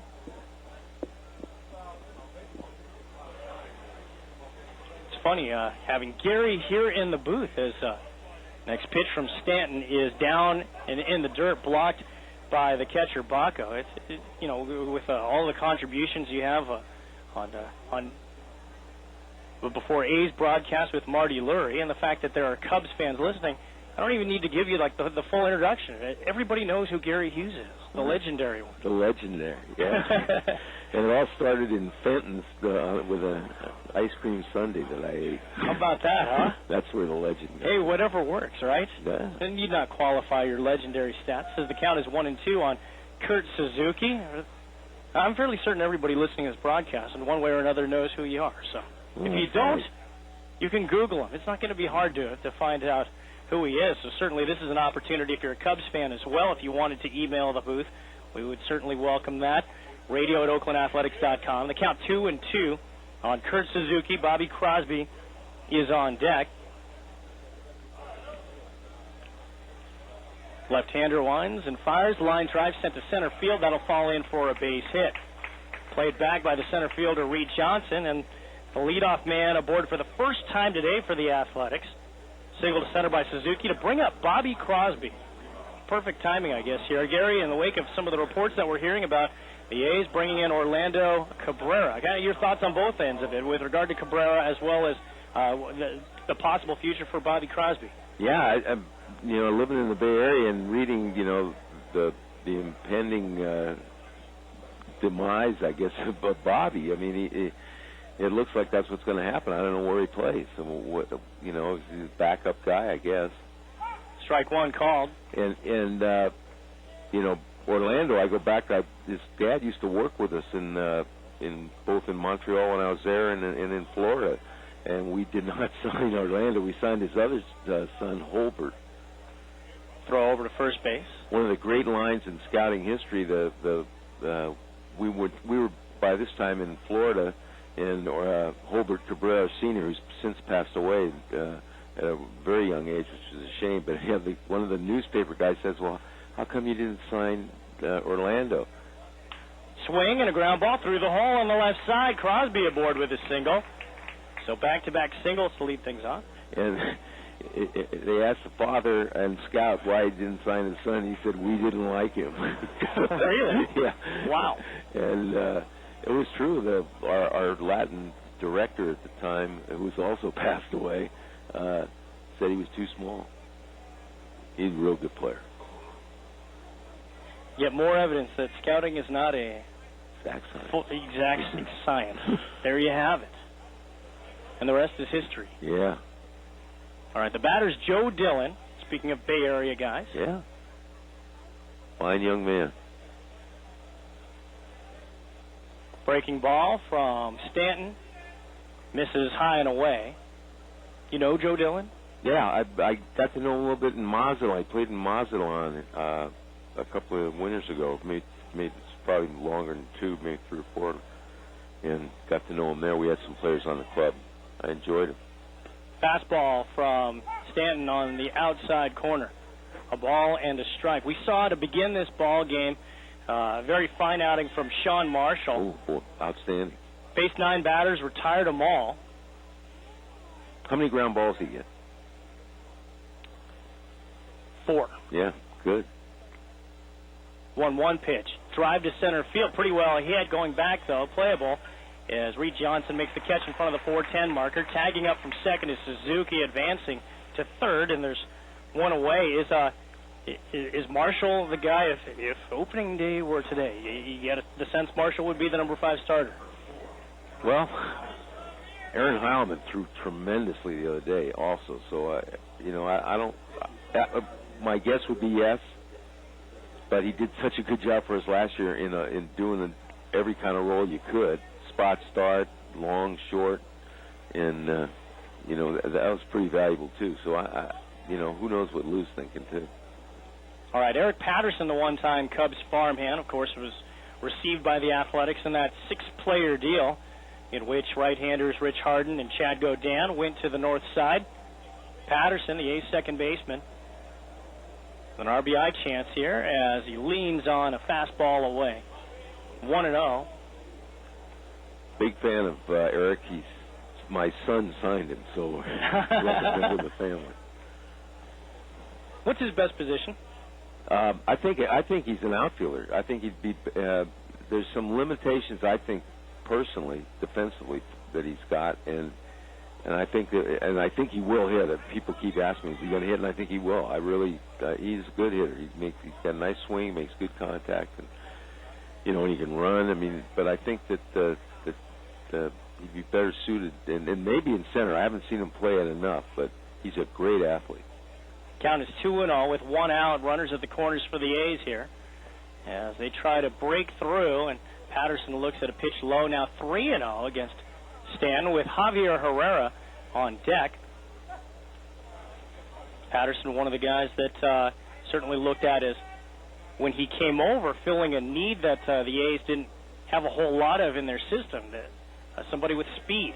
The A's have done a tremendous job of shoring up their farm system, and in a really short period of time, they've really helped themselves. Fastball strike 3-1.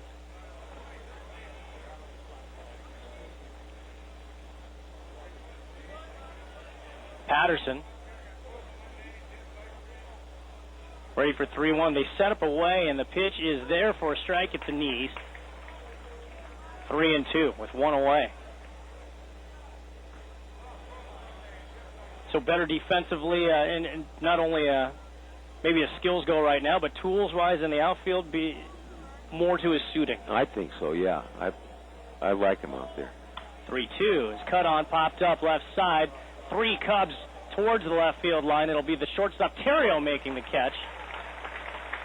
And that is the second out to bring up Javier Herrera with Carlos Marmol, now reporting for World Baseball Classic duties. He's one of the guys that has some closing experience. We saw Kevin Gregg in the ball game already. What's the thought with regard to a set ninth inning guy? I think Lou likes to have a set ninth inning guy, but Lou is also prone to changing day to day, so you never really know. But I think he'd like to. One guy will be designated as the guy, and we got a long way to go in the spring, as you know. Sure. All right, Javier Herrera, he's a right-hand batter in camp for the Athletics as he looks at a breaking ball that misses high. 1-0. Signs coming from Mike Gallego in the third base coaching box. I thought of you the other day, too. I'll get to this in a minute. Something about being a Bay Area resident. I was mentioning that now we signed a new radio affiliate in Santa Cruz, so I thought of you. This is great. I mean, I had the hardest time because I'd lose you in the post game stuff about San Jose. I want you to catch everything that I say. I do. KOMY 1340 AM in the Central Coast. That's great. Yeah, I am a Bay Area guy, but now it's the Monterey Bay. Indeed. Breaking ball hangs in there for a strike. Good slider that time from Stanton, and it's 1 ball and 1 strike. Outfield playing straight away. Talk a little more about the Bay Area, I guess, influence, for lack of a better description here, when we go to the break here in the 5th inning. But with 2 outs, Javier Herrera batting a 1-1 pitch, and this one misses outside. 2-1. Amazing how somebody like Herrera one time was pretty high on the A's radar with prospects. Not that he's done a whole lot to diminish those hopes, but other guys that have come into the system have kind of leapfrogged him. Yeah, like I said, they've really added a lot of players, and somebody's got to go down the ladder while other people are going up, I guess. Strong-looking guy. One point before he had his Tommy John surgery, you would say he definitely had the strongest arm of the outfielders that were in the organization. The 3-1 pitch is in the dirt, and so the A's with an opportunity to break through here in a 6-0 ball game, in which Mike Stanton will now get a visit to the mound by Larry Rothschild. But touching on what I was mentioning with regard to Bay Area influence, we talked about the 6-player trade with Rich Harden and Chad Godin going to the Cubs, visiting with the legendary Gary Hughes here inside of the booth at Ho-Ho-Cam Park. Both of those guys had been, they certainly played a role down the stretch for the Cubs in 08, and it's safe to say that they were an integral part of that success? Well, very much. And you know, with Harden, we know what we're getting. We knew that the health issues and that he's not going to be probably a 200-inning guy. But I'll tell you, he's really something special. I got to see him a lot in Oakland, and boy, oh boy, that's special stuff that he throws. And Godin does a great job too.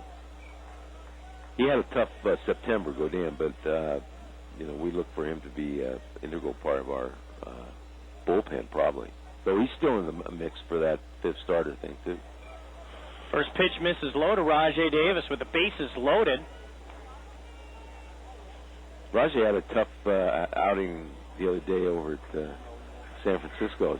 Was that? Yeah. Or no, where was it? Would he get picked off or LA? Maybe at the Angels. Over at Tempe, right. Yeah. In a game that on Thursday, I think, maybe? You hardly got time to sit down. The game was over. Yeah, 1-0. This one misses low, and some of the Cub faithful getting a little restless. There's 2 balls and no strikes. Still, there are 2 outs. Bases full of Athletics.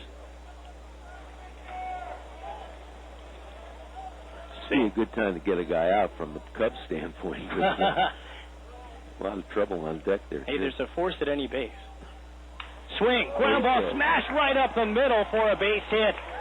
Suzuki in to score. Charging home is Bobby Crosby. A's are on the board courtesy of a 2-run single by Rajai Davis with 2 outs here in the top of the 5th inning, and it's 6-2 Chicago.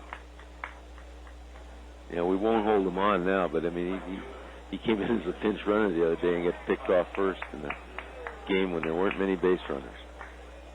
I think he ran for Doolittle. He's a good-looking player. That sounds right. Yeah. It sounds kind of indifferent in a way to mention this, but it's like the games are already blending together for me. We've only had 5 games, but is it just me, or does it seem like spring training's already gone on for a month? It's been a while, yeah. And the thing is, I don't know what it is, and you never know what day it is down here. Yeah. And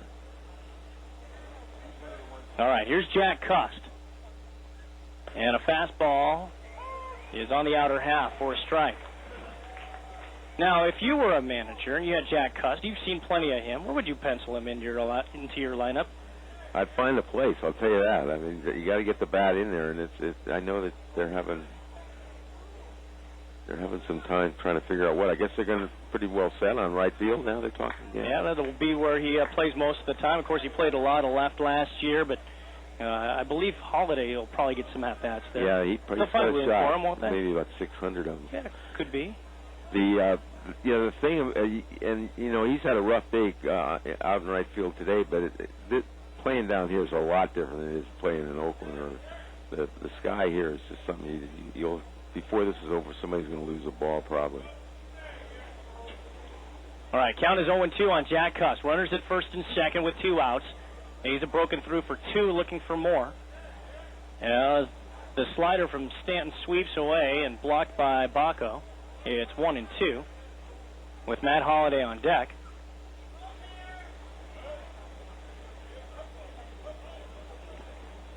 It's going to be a better club, isn't it? When you look at your club, it's going to be a better club. Have to think so. There's more. Yeah. There are more proven threats through the lineup. On 1-2, swing, bouncing ball right side, taken on a couple hops, backhand picked by Jake Fox, and the inning is over. The A's leave 2, but they also score 2. As we're through 4.5 here in Mesa. 6-2 is the score. Robert Blouin alongside is Gary Hughes. And Gary, I was kind of alluding to that kind of Bay Area connection. And And definitely, we were talking about Rich Harden. We're talking about Chad Godin. In fact, the A's fans, in some ways, aren't up to speed with what Rich is doing, yet they may be up to speed if they wanted to guess, because it does look like it's going to be, from most recent reports, 10 days before Rich is going to throw. What's different? What's the same about what we know about Rich? We're just taking it easy with him. There's nothing wrong. It just taking our time, and which we do. What we did last year. I mean, we'd skip him starts, and you know what we told him. We just wanted him ready for Game 2 of the playoffs, and he was ready. But no, he's fine, and I think you were probably right. We're still about 10 days away from when we're going to do it. You know that the play Fox made a backhand play there, and on Cuss, and there's two very similar players. Jake Fox has got ungodly power, right? And Jake Fox, we're having a hard time trying to figure out where to play him. 25 homers a year ago at AA Tennessee, and it got me thinking too about Eric Patterson with regard to his spot. Not knowing if if it was going to be Mike Fontenot in that spot or a number of other candidates, but looking at the way that this team is built, there seem to be a lot of prospects. Should there be some guys that are on the rise in the system of the Cubs, some spots where most of the places on the field are kind of blocked for younger players, which good news, bad news kind of thing. Right, exactly, and we don't have a lot of people ready to come up out of the system. We've got some veteran types like Andres Blanco that can play shortstop if we need him. We shudder to think if anything happens to Ramos Ramirez. We don't really have a guy ready there. Jake Fox has been taking ground balls at third base too, and that's kind of an adventure. So. That's a place that we're looking to maybe bring in a guy before it's over, a guy that can fill in for the 5 days that D-Lee doesn't play. Get a chance now to see Brett Anderson, the highly heralded left-hander, as he stands in against, Richie Robnett stands in against him. I'll set up away, and a 1-0 pitch misses low. 2 balls and no strikes for Brett Anderson. Wearing the number 67, took the loss in that game at Tempe, as Anderson misses low, 3-0. Yeah, he had a rough out. Well, not rough, but he's not as good as you expect from him. You know, he's just getting his feet wet too. Got a slew of changes for the A's that we'll get to as we move along. Anderson winds and fires, fastball up, and Robnett is aboard. Leading off the 5th inning with a walk against Brett Anderson. I know one of the things that Anderson, in his first game, you were over there at Tempe then, if you saw that, and he was not sharp with his fastball command. So part of it has to be with regard to facing big league guys in a somewhat big league atmosphere for the first time. But something that was interesting to me is that talking with some of the guys around the A's system is that he's more comfortable being able to pitch inside to hitters. And the catcher he was working with kept working away and away, and he wanted to kind of do what his catcher was doing. But something as small as that can really have an impact on an outing, especially for a young pitcher. As Anderson, with a fastball in, it's 1-0. Yeah, you'd like him to be as comfortable as possible, and something like that can make a big difference. You know, when you realize it's basically his debut too. He's got Bowen back there now, right? Yes, Rob Bowen is in the ball game. Oh, and he sets up inside now on the right hand, is this Robnett still? No. This is not Robnett. No. This is Reed. Is this Reed Johnson? Yeah, Reed Johnson. This is Reed Johnson. Robnett walked on I was pitches. going to say, wait a minute. All right, he is the runner over at first base. Right. The right-hand hitter. I was going to say that would be new for Richie, as Anderson's pitch is taken for a strike at the knees. 1-2. It is still Paul Bacco on deck. 6-2 Cubs in the bottom of the 5th. We do have some email for you that's come into radio@oaklandathletics.com that we'll get to as we move along as well. Corey Wimberly is the second baseman now for the A's. Swing and a foul at the plate. Wimberly was traded for Matt Merton, right? That is correct, yes. Merton's been doing pretty well over there this week for the Rockies. Another former Cub. They're all over. Reed Johnson with a count of 1 ball and 2 strikes. Anderson looks over at first. Now he comes home. Pitch is cut on, fouled out of play. Sarah Chamberlain from Chicago writes in, he wants your thoughts on Kosuke Fukudome. Your thoughts on if 2009 can be a rebound type of year for we'd like to see the Japanese import. Yeah, we'd like to see him play like he did in the beginning of the last season. I would, especially since I recommended him and went over 3 times to Japan. Line drive towards right. Coming in is Aaron Cunningham, the new A's right fielder, there to make the catch. And there's one away. Where would you play him? I mean, there's some thought that maybe he's the center fielder. Yeah. Is he going to be the regular center fielder, or Reed Johnson? Or are they going to split time? I think it's the thought now is that they'll split time. Okay. And he's a he played tremendously in right field for us last year, and we've seen him play. I've seen him play center, and he's been fine there too. He's going to be fine. There's a very good chance we're going to play them next. Bouncing ball foul. Next on the 12th, I think it is. We play somebody from that bracket of the WBC, the Asian bracket. It'll probably be Korea and Japan. I think we're going to play Japan if they're one of the 2 teams. So that'll be interesting. He did not come over here at all. We just, he just stayed home and got ready. As many of the players for Team Japan did, because that's no sense in making the 10-hour flight. No. Twice or 3 times, I guess, as the case would be. Count 1 ball and 1 strike to Baco. Anderson delivers. Fastball for a strike. Now 1-2. Another email from Jason in Los Angeles. Wants to know, is a lifelong Cub fan, are the Cubs planning on doing anything to refine and improve their homegrown talent? Bouncing ball left side. Taken it short. Second for Juan. Down to first. Good backhand pick on the 6-4-3 play. Fine play by Jason Giambi to dig that one out. Petit started the double play, and the inning is over as the Cubs are out of the inning, but still after 5 innings, 6-2 the score. As have you for a little bit longer here. Sure. Gary Hughes visiting alongside, but Jason is asking about improving on the homegrown talent, but I guess we can kind of go back to that other topic with regard to how this is a team full of veterans, and even like the young veterans, somebody like Ryan Theriot, where it's going to be awfully tough to unseat somebody like that. Now you've got Giovanni Soto, who looks like, if everything works according to plan, we'll see him over the next decade in a Cubs uniform. Most of these spots are blocked by either young veterans or guys that certainly are your proven power guys, in Soriano Ramirez and Derek Lee. Now Milton Bradley is part of the mix as well. If you are a prospect in the Cubs system, much like that deal that we saw that brought Harden and Godin to Chicago, there are a lot of block spots. No, you're right, and that's it. But we'd like to get to where we have a bunch of guys ready to come up at AAA to do it. And right now, like I said earlier, we don't really have that.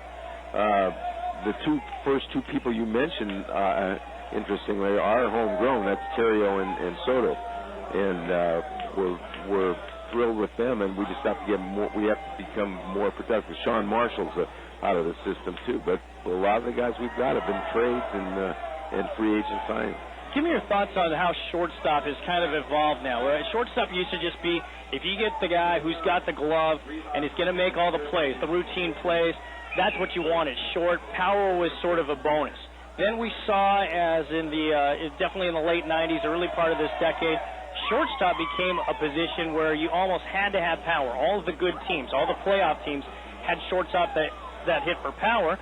Then you have the Cubs who win 97 games with a shortstop that had 1 home run last year. What are your thoughts on and how that, if that's that important at that spot? Well, it's not. If depending on the makeup of your team. Obviously, we proved that it wasn't that important with 1 home run out of Theriot last year, but he was surrounded by a lot of power.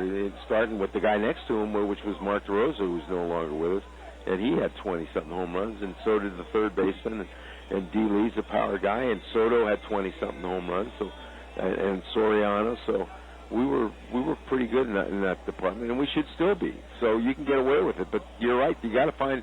I mean, there's some places don't have many power guys at all, and if it's a shortstop, more power to them.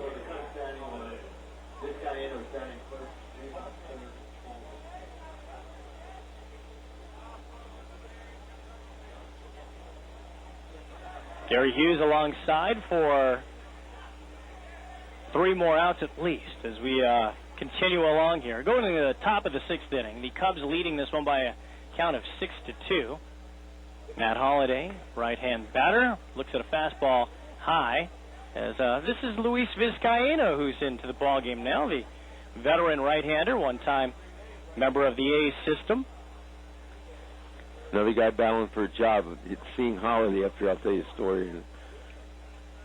I was in Colorado with him, and when he was a rookie, it was his first spring training, and Jim Leland was the manager. So we're out in the backfield with the minor league guys, and Leland came out.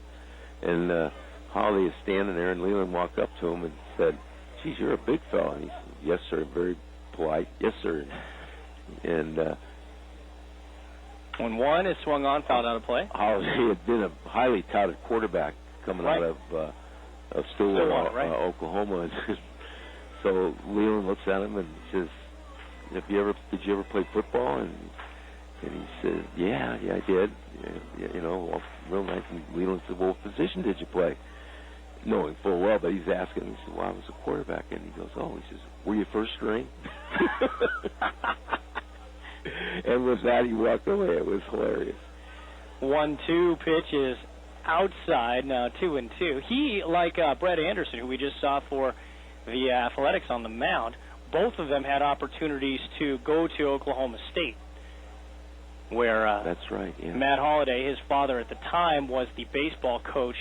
Then later, the baseball coach became Frank Anderson, who is the father of that's right. Brett Anderson. Yeah.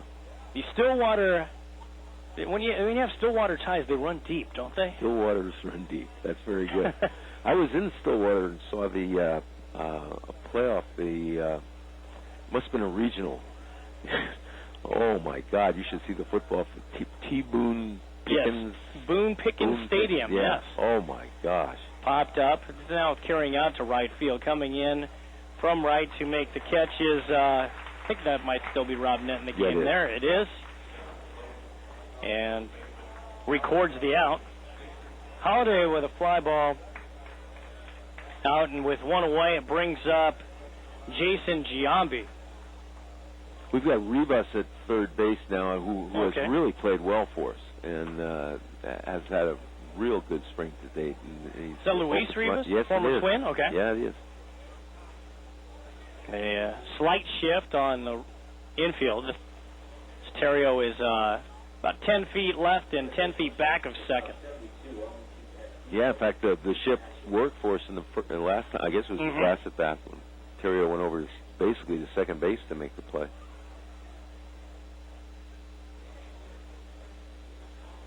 Swing and ground ball. Kicks up high off the mound. Barehand pick by Terrio. Throw in time on an outstanding play. Jason Giambi retired on a fine play by Ryan Terrio. That one kicked straight up into the air, maybe 20 feet in the air.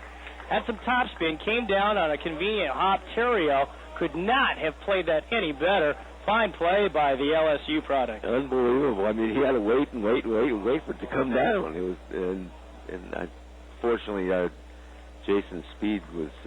he's built more for power than speed. Not evidence. Indeed. Now Rob Bowen, the switch-hitting catcher, batting left against the right-hander Luis Vizcaíno with the bases empty in a 6-2 ball game. Louis. Another former Cub, Rob Bowen. Yes. His former... he's got a few formers now, with San Diego. Originally being with the Twins and then on to San Diego. Yeah. This being the fourth organization he's been with now. 1-0. Check swing, but not in time. The appeal confirms it. His strike is called. 1-1. Rob Bowen, a former battery mate of his with San Diego, seems to continue to surface in some of the reports with the Cubs. Jake Peavy, that just won't go away, will it? It's kind of like last year it was the kid Roberts at Baltimore. Brian Roberts, yeah. Sure. 1-1, swung on and missed. High fastball. 1-2. And then the rumor today wasn't really much substantiating it, but some thought that perhaps if Kurt Schilling is looking for a job, there may be some interest. He could fit in here.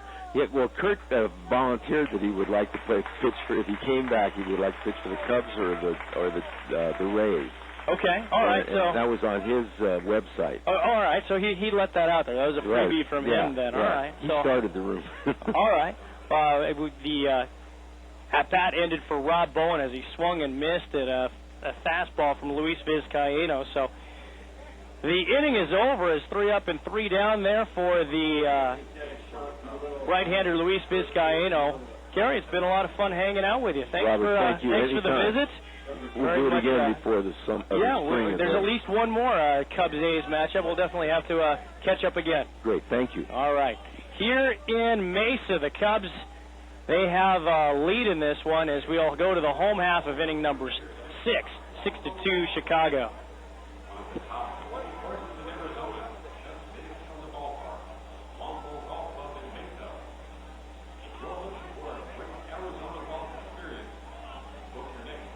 Home is Saturday, April 4th.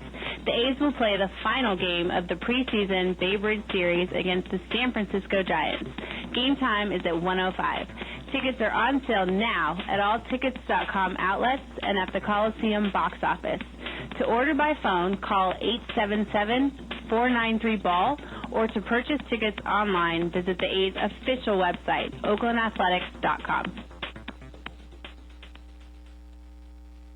Hi, this is Danny Evelyn. With a donation to the A's Community Fund, you can surprise a friend or loved one during an A's home game with a personalized scoreboard message. Call 510-638-4900, extension 2329, or click on community at oaklandathletics.com. 2009 A's Spring Training on oaklandathletics.com. Andres Blanco is the number 8 man of the order, also the leadoff man in the Cubs half of inning number 6. 6-2. Cubs lead this one on 6 hits. 6 runs on 6 hits. The A's with 2 runs on 4 hits. They have committed 2 errors. Brett Anderson continuing on for the Athletics. Big left-hander facing the right-hand hitter. So first pitch swinging. Bouncing ball over to shortstop. Petit. Routine play. Charging towards second. 1 pitch and 1 out. With Blanco retired, brings up the number 9 spot in the order. It's still Taguchi.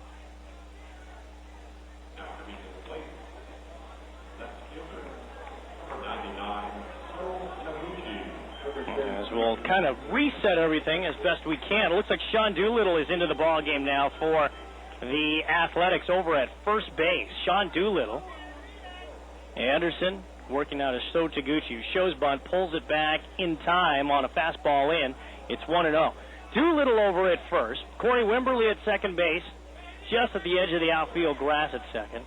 Gregorio Petit is also over at shortstop, and a step back of the infield grass at third is, I believe that's Baisley in the ballgame. It doesn't look like it. Or that might be, that's Joe Dillon still in the ballgame. It's the best I can guess here. Is the count now 2-0. Anderson's next pitch is a soft drive, right field side, just foul. Into the corner here at Hohokam Park, 2-1.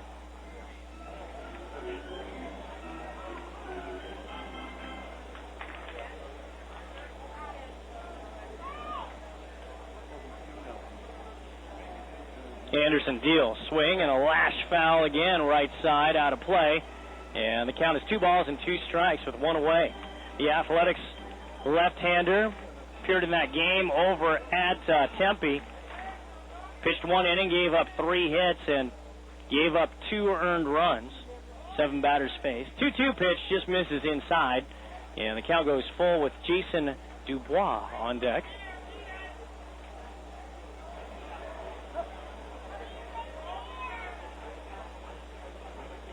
Anderson deals. Off-speed pitch. That's the change-up there. That was tap foul back to the screen, and the count holds at 3-2. Slight shift in the outfield towards right. And another full count offering. Bouncing ball over to third. Taken well there as the throw comes across. 5-3 the put out, and that's Young Chi Chen over there at third base. That's who that is. Chen now at third.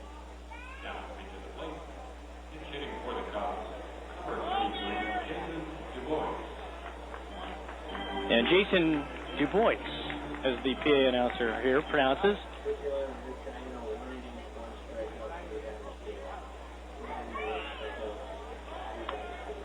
Anderson, second appearance of the spring after that Tempe outing. One of the 6 players acquired in the Dan Heron deal a little over a year ago. Good breaking ball that time. Comes back over the outside corner on the right-hand hitter.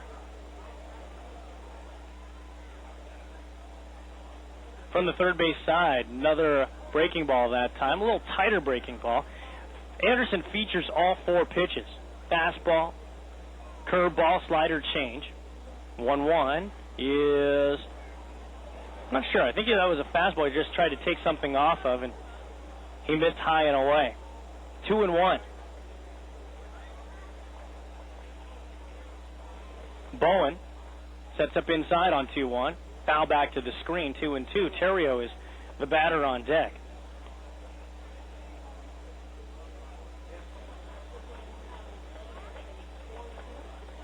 (11-5) last year, 3.69 ERA in 20 games, 19 starts between Stockton and Midland, single and double A respectively.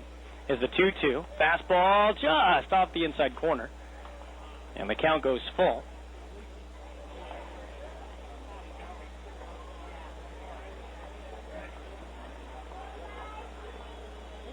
And the pitch, swinging a bouncing ball over to shortstop. Petit has to charge it.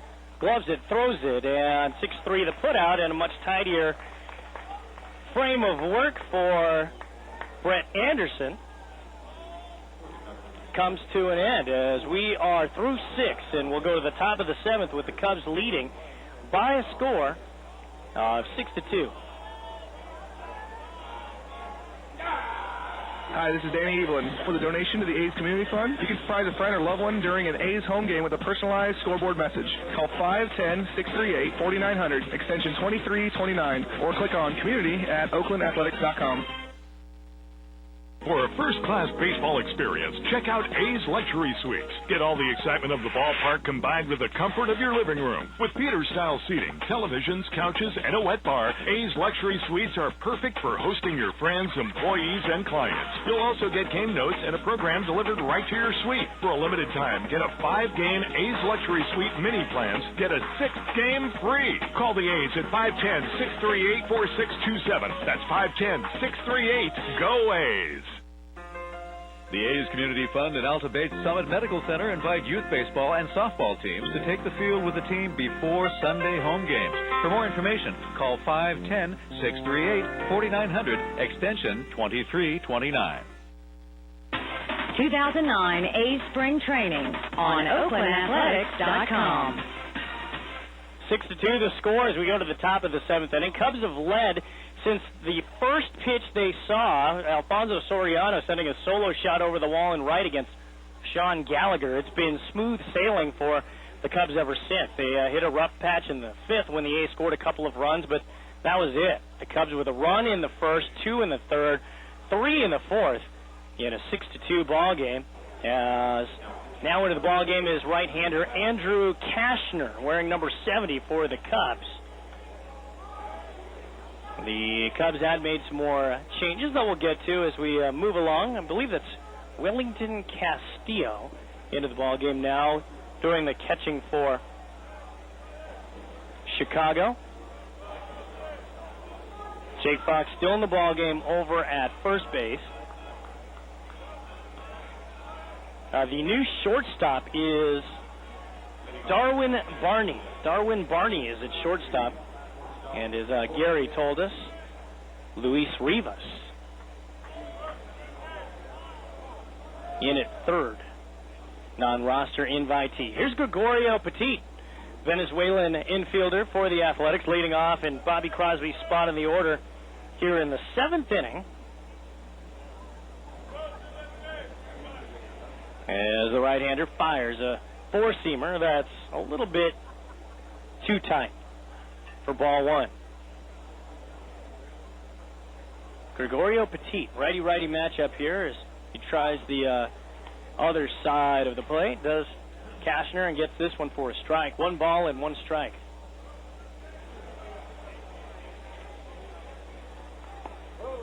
Another fastball missing inside.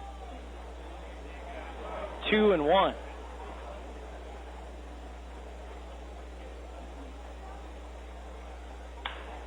Swing and a lash foul right side. 2 balls and 2 strikes.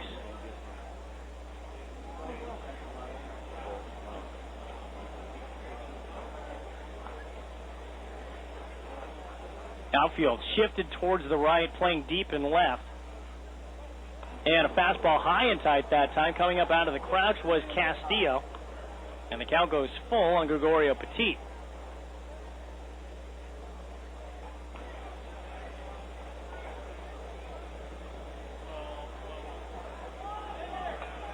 Three-two. Fastball, soft liner towards second and backing up and making the catch. More of a kind of a lazy pop-up. Low pop to the second baseman. That might still be Blanco in the game, but here's Young Chi Chen with 1 away now. Young Chi, the former Mariners farmhand, wears number 40, playing third base for the A's now after the departure of Dillon from this ball game. Most of the A's regulars have just made their way out of the game. As fastball again, high and tight. This time on the right-hand batter, Young Chi. 1-0. A's get to play a home game tomorrow against the other Chicago squad. Swing and a foul out of play on the right side. It's 1-1. The White Sox will come to town. Come to Phoenix. I guess in a literal sense they will come to town. Used to saying that during the regular season, but they will come from Glendale. As the drive goes down the right side, this is just inside the right field line, so this will go for extra bases down on the 350 corner. Chen sliding in well ahead of the throw cut off in short right field, and Young Chi with 1-out double. Now, number 26, second baseman Corey Wimberly. Now, Corey Wimberly, who had gone into play second base for Eric Patterson, will get his first at bat. Yeah, a look back and a step off by the right-hander, Kashner.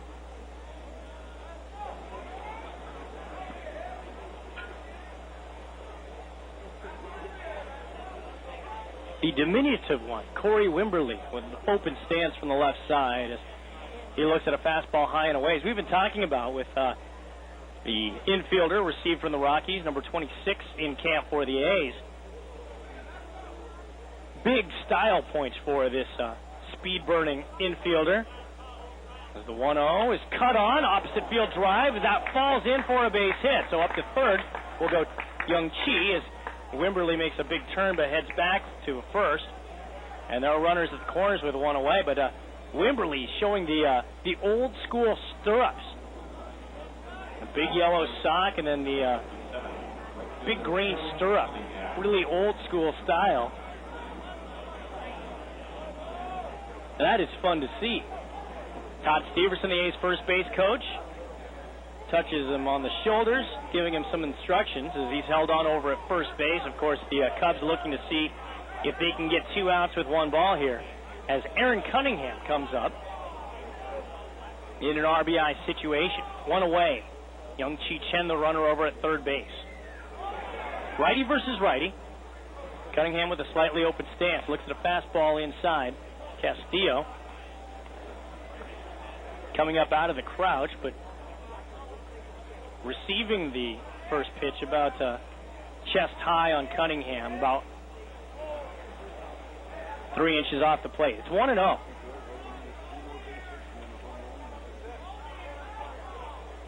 Fastball cut on, fouled back to the screen, and it's 1 ball and 1 strike. Now the Athletics, they do have some bullpen action going. A left-hander is working.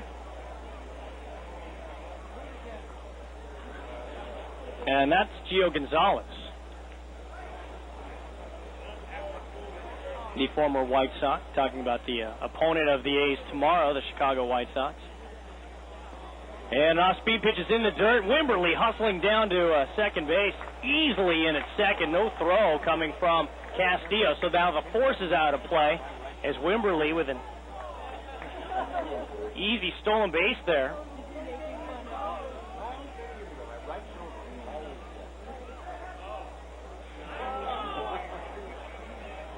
And the A's with a golden chance here with a couple of runners in scoring position and 1 away. Count to Cunningham 2-1. And a swing and a pop foul, slicing foul right out of play, and the count 2 balls and 2 strikes. On deck is the Rule 5 pick Ben Copeland, left-hand swinging outfielder.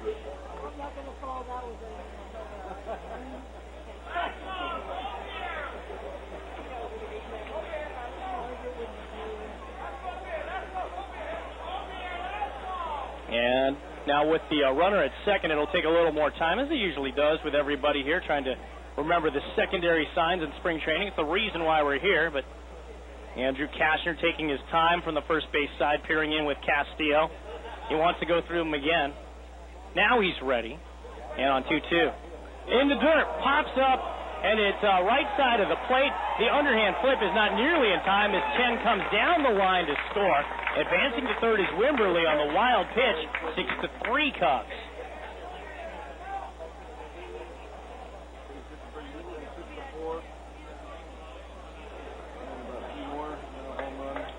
So the A's now whittling away at what at one point was a 6-0 lead. 6-3. So the A's still with some work to do. Not nearly as lofty a cushion as what they once had. 3-2 is inside, ball 4, and Cunningham draws the walk. And so far in this inning, nothing has come easy for Andrew Kashner, and out to the mound will go Castillo. Looking at the next batter coming up in Ben Copeland. Talked to Farhan Zaidi about the thoughts on bringing in a Rule 5 left-hand hitting outfielder.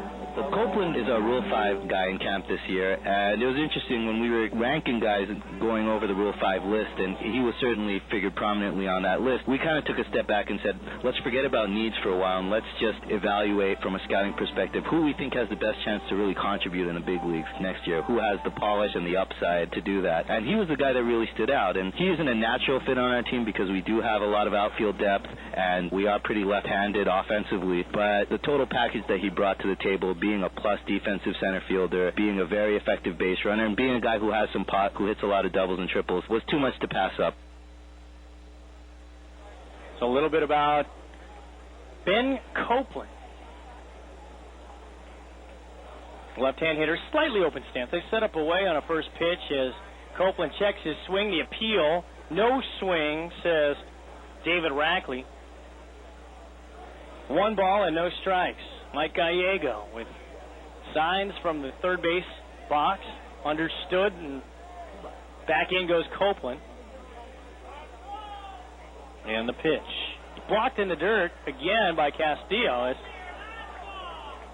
the right-hander Kashner struggling with control. Still, through the trials and tribulations here, a ground ball gets him out of this inning with limited damage. The A's with 1 run scored here in the top of the 7th so far. 6-3, the Cubs leading. Fastball misses away, and it's 3-0.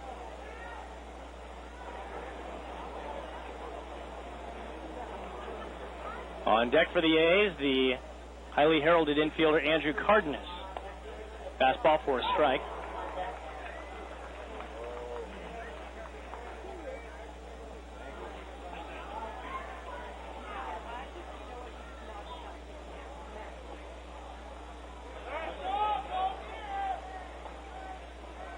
3-1. One away. Fastball cut on and fouled out of play on the left side. And so the count goes full.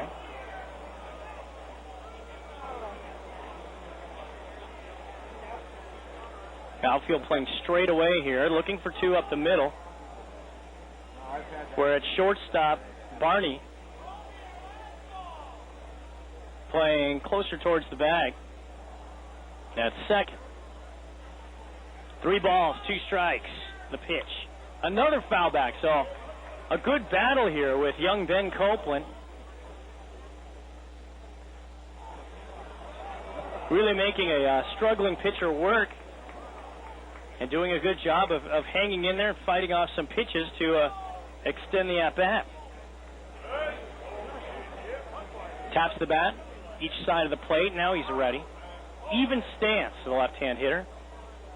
And 3-2. The target will be outside. And a swing, opposite field liner coming in to make a diving attempt. And he can't get the ball as the catch is not made. Coming in to score is Corey Wimberly. Up to second base will go.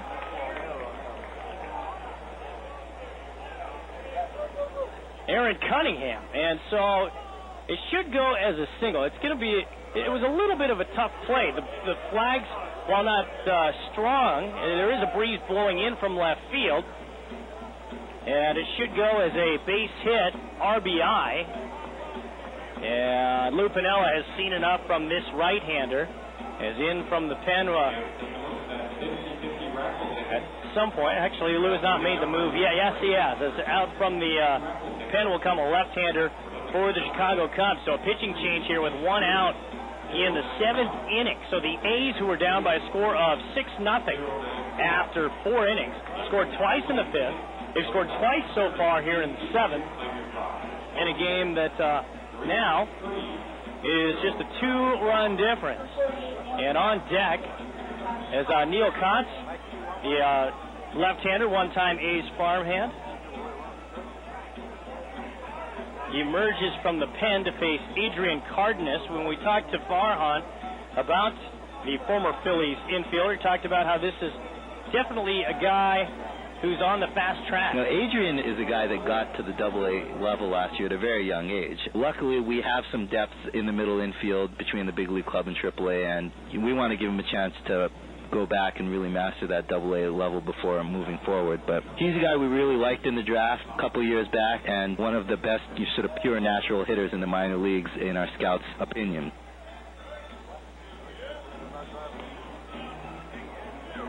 Now, there's actually 2 guys on deck. Cardenas is one of them. Josh Donaldson is the other. So I'm not sure which order they're going to bat in, as both of them are out there with bats. But into the ball game comes Neil Kotz. 6-4 ball game. The Cubs trying to hold on to their lead.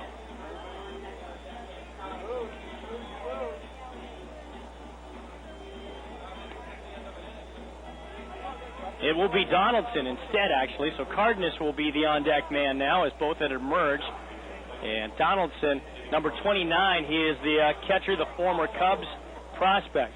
Part of that aforementioned 6-player deal in which Harden and Godin went to the Cubs. Donaldson was somebody who'd been on the radar for the A's for a while, but he started off slowly in 2008.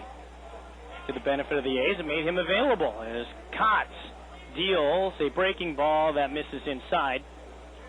1 ball and no strikes. There's 1 out. A's have runners at the corners.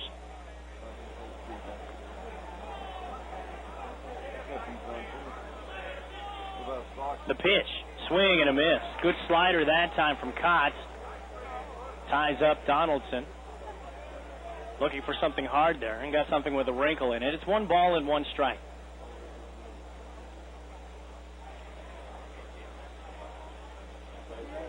Kotz deals. Fastball high. 2 balls and a strike. Josh Donaldson really came on strongly for the Stockton Ports down the stretch, and high-level A ball in the California League for the Athletics. Right-hand batter. Swing and a miss at a high fastball. real pitcher's pitch right there, 2-2. Some of you may remember we had an edition of Extra Innings, the post-game show from the Cal League playoffs, where we visited with Keith Littman.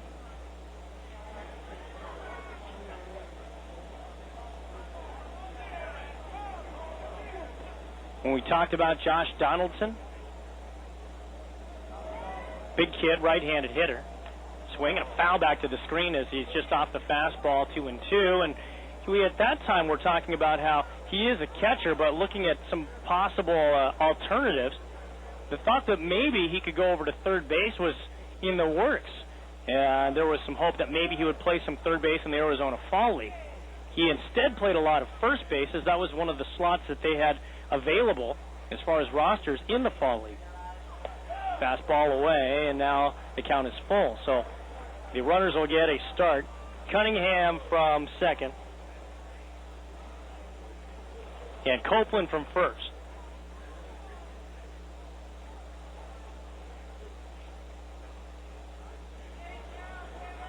On 3-2.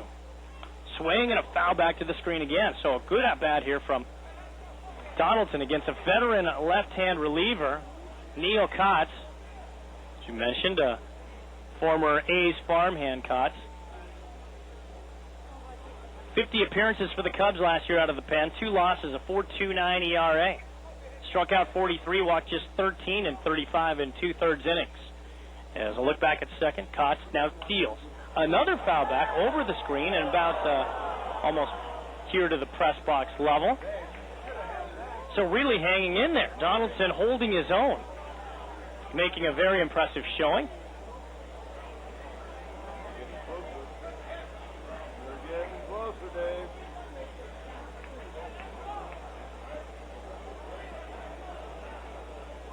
Just one away as Kotz checks second and deals again. Swing and popped up this time, right side of the infield, as the infield fly rule is in effect. It's struck! And so the throw now will go over to third base as there's the infield fly, but the ball got away. There was no tag applied, and safe over at third base is the runner in Cunningham. So the throw had gotten over there in time. The infield fly rule in effect, the runners were able to advance, going over and touching the bag because there was no force in effect. Cunningham is able to stay over at third base. Lou Piniella out of the dugout to talk this over with home plate umpire David Ewell. But there's really not a whole lot to debate. Infield fly had been called, so the force was off in that instance, and the throw goes over to third base. And they're going to they're going to say it was an E3 as the ball had gotten dug out there at third base. So on the throw where the ball had gotten there in time, we'll sort that out as the first pitch swing goes over to third base. The throw goes across, and now it is going to be an E3, so no RBI as the run comes in to score. It does make this game a little bit closer, though, as we go to the stretch. We'll get it all sorted out for you here as we head to the stretch, and the Cubs still hold on to their lead. It is 6-5 Chicago. Hi, this is Ray Fosse. The A's Mathletics program combines math and baseball to make learning fun. Each 1st through 8th grade student who completes the workbook and turns in the answer sheet will earn 2 free tickets to an A's game courtesy of Ross Dress for Less and Comcast Sportsnet California. For more information or to download a workbook, visit the community page on OaklandAthletics.com. Ross Dress for Less, Comcast Sportsnet California, and the A's Community Fund teaming up to make a difference. Don't miss the home opener on Friday, April 10th, when the A's host the Seattle Mariners. First pitch is at 7:05 with pregame ceremonies beginning at 6:15. 32,000 fans that night will receive a 2009 A's magnetic schedule brought to you by Farmers Insurance. Tickets are on sale now at Tickets.com locations and the Coliseum box office. By phone at 877-493-BALL. And for more information or to order online, visit OaklandAthletics.com. On sale now, the best ticket plans to see your 2009 Oakland A's. Get discounted ticket prices, priority seat selection, and special deals on A's merchandise. Discount parking options are available, and season ticket holders pay the same price for all games in 2009. Full and partial season plans are available for as little as $66. Call the A's at 510-638-4627. That's 510-638-GO-A's. Order today. 2009 A's Spring Training on OaklandAthletics.com. Fans getting fired up as they always do for Cubs home games for the 7th inning stretch as we're back here at Mesa. A's and Cubs. A's now sending Gio Gonzalez to the hill. Yes. Kind of a wild sequence of events in the top of the 7th inning. Now lead to Gio Gonzalez on the hill for the Athletics. The A's left-hander wearing number 47 will get a chance here. Again, if you're joining us late, we still had a couple tickets to give away to a lucky emailer. If you wanted to send in an email to radio@oaklandathletics.com, we'll be happy to award 2 tickets to our favorite email today to the game in which the A's will be hosting the Tampa Bay Rays, April 26th. It's a Saturday, and the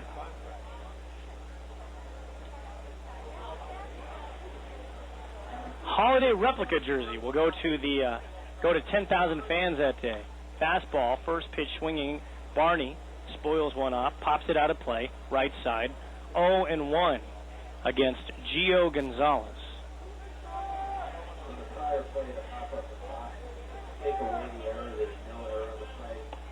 Fastball is in.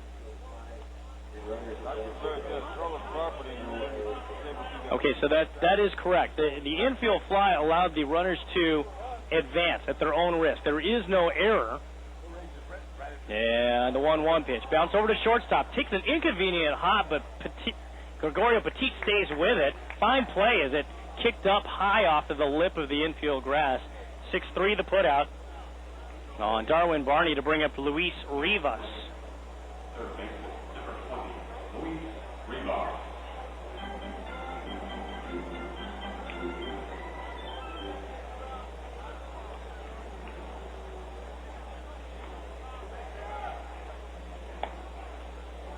And Rivas takes high, 1-0. Gio Gonzalez into the ballgame for the Athletics. For the former Philly and White Sox prospect. Second game for him as the next pitch is skied down the line, left side, looking for it, reaching for it, and making a fantastic catch in left field is Matt Carson, who had just gone into the ball game in left field. So Matt Carson making a fine play. He had to reach into the stands and was falling over the railing in front of the first row off of the left field side, and the Cubs fans appreciating that play. Fine play by Matt Carson. And quickly there are 2 down.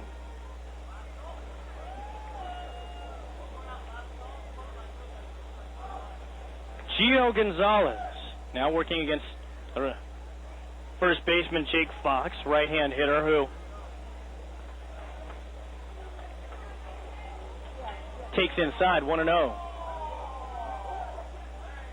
Gonzalez with a breaking ball there for a strike.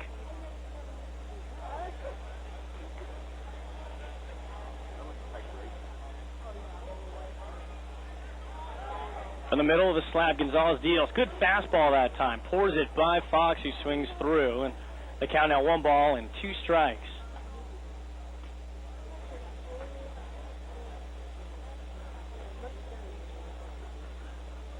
Gonzalez kicks and deals.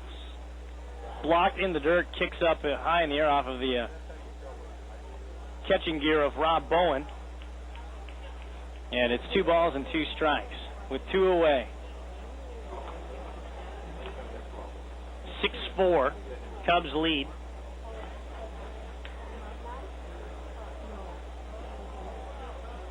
And the pitch. Breaking ball stays high that time, and the count goes full as Richie Robnett is on deck.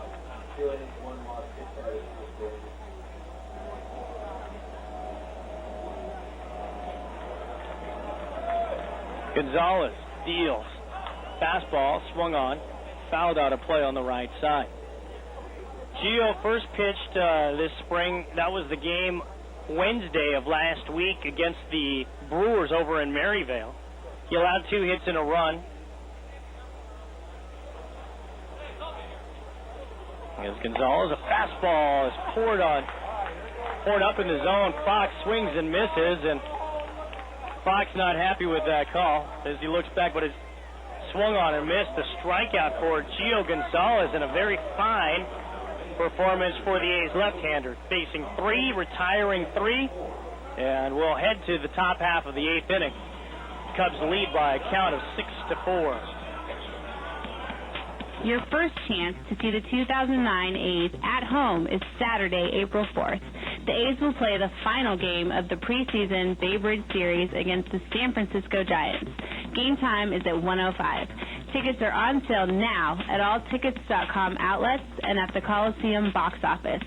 To order by phone, call 877-493-BALL, or to purchase tickets online, visit the A's official website, oaklandathletics.com. For a first-class baseball experience, check out A's Luxury Suites. Get all the excitement of the ballpark combined with the comfort of your living room. With theater-style seating, televisions, couches, and a wet bar, A's Luxury Suites are perfect for hosting your friends, employees, and clients. You'll also get game notes and a program delivered right to your suite. For a limited time, get a 5-game A's Luxury Suite mini plans. Get a 6th game free. Call the A's at 510-638-4627. That's 510-638-GO A's.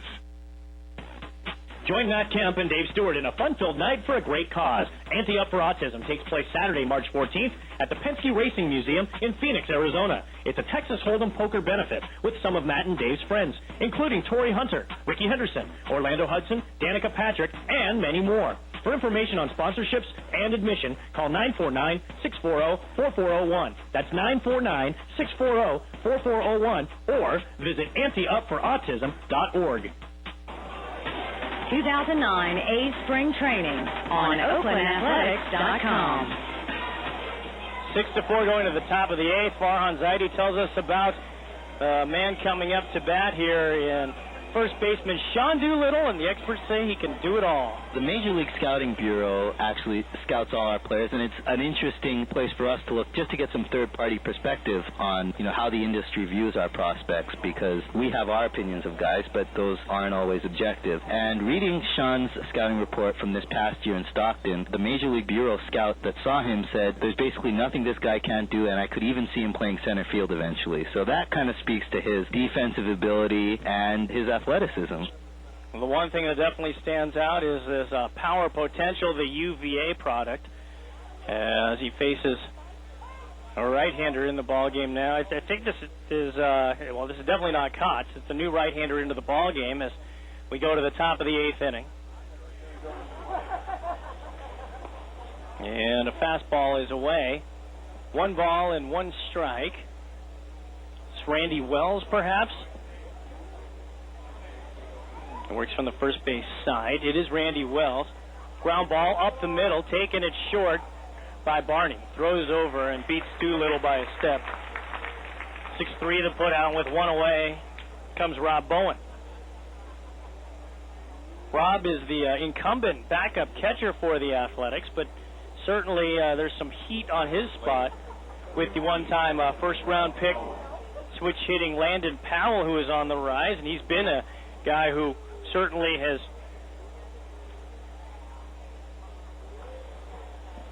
battled some injuries, to say the least. First pitch swinging, Rob Bowen hops it up. Left side, down the line, looking for it, making a fine sliding catch in left field. Really fine play there by So Taguchi. And retired on 1 pitch is Bowen. And now here's Gregorio Petit.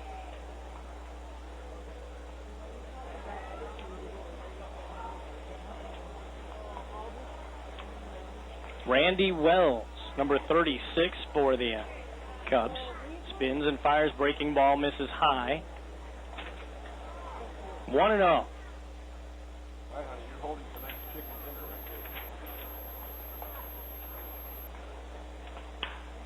Bouncing ball on the left side, taken on the high hop there. Strong throw across. 1, 2, 3 go the A's, and that's a very difficult outing for Randy Wells in the top of the 8th inning. 3 up, 3 down to the home half of the 8th as the Cubs lead here in Mesa. It's the Cubs 6 and the Athletics 4. Hi, this is Ryan Sweeney. Union Bank of California gives low-income children the chance to come out to an A's game and receive a free A's souvenir with a Little A's program. For more information, click on community at oaklandathletics.com. Your first chance to see the 2009 A's at home is Saturday, April 4th. The A's will play the final game of the preseason Babe Ruth Series against the San Francisco Giants. Game time is at 1:05. Tickets are on sale now at all tickets.com outlets and at the Coliseum box office. To order by phone, call 877-493-BALL, or to purchase tickets online, visit the A's official website, oaklandathletics.com.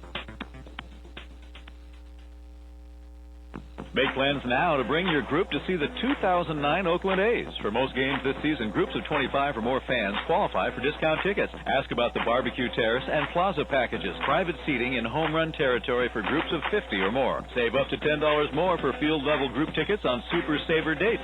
And there's also 6 games to choose from for half-price tickets. Book your game today by calling 510-638-4627. That's 510-638-GO-A's. 2009 A's Spring Training on OaklandAthletics.com.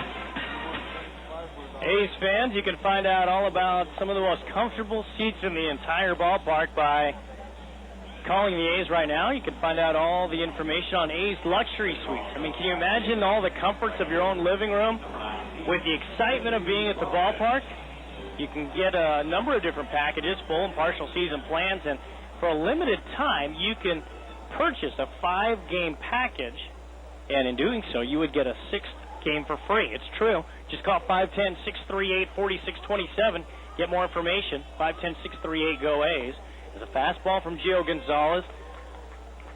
Gets Richie Robnett, strike 1.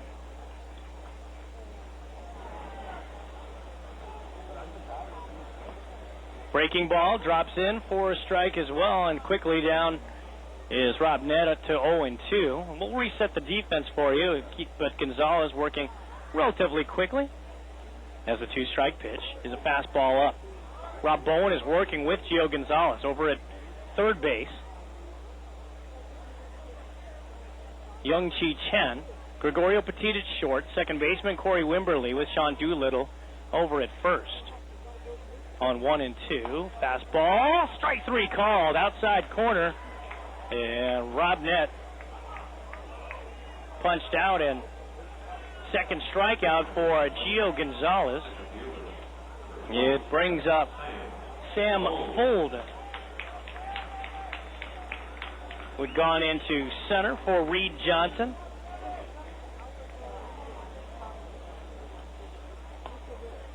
Fastball is actually a little kind of a tight slider that time, but it started up and in and comes back through the strike zone for Gonzalez for strike 1.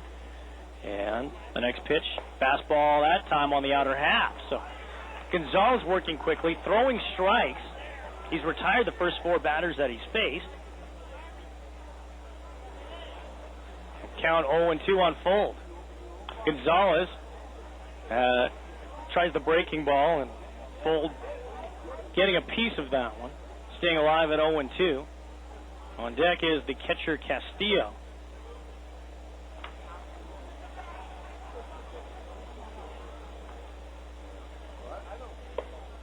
Fastball high and away. 1 ball and 2 strikes. 6-4. The Cubs leading and looking for more in the bottom of the 8th inning. A's have a right-hander throwing. That might be Lansford. Breaking ball that misses high. It's now 2-2 to the left-hand hitter.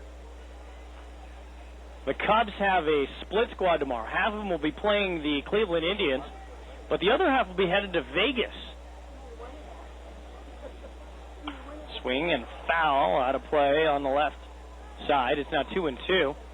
The Cubs and the White Sox normally play, or the Cubs normally play in the Las Vegas series. There's a big league weekend that's hosted at Cashman Field annually.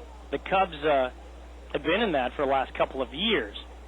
That typically takes place at the end of spring training, but not this year. 2-2 is a fastball just off the outside corner as the count goes full. Bases empty and one away.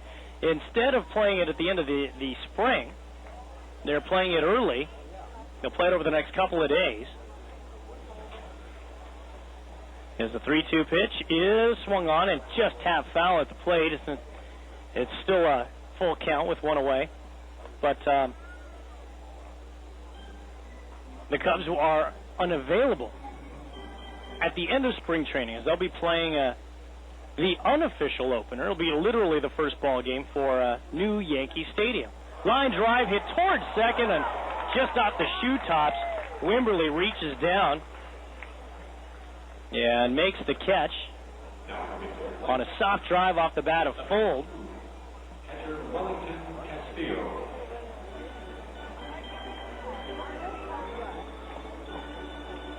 And here's Castillo, Wellington Castillo.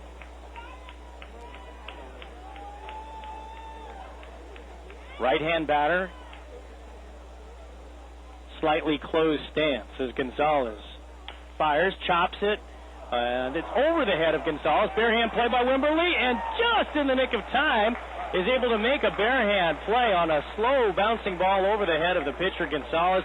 It still results in a 1-2-3 inning as Gonzalez faces 6 and retires 6. We'll head to the 9th. The A's with 3 outs to work with in this ball game.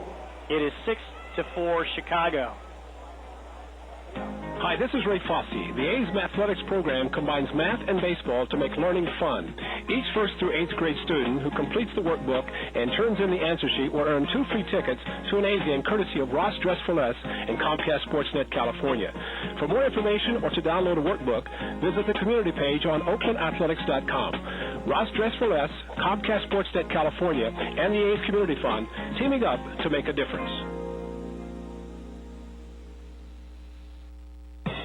Don't miss the home opener on Friday, April 10th, when the A's host the Seattle Mariners. First pitch is at 7:05 with pregame ceremonies beginning at 6:15. 32,000 fans that night will receive a 2009 A's magnetic schedule brought to you by Farmers Insurance.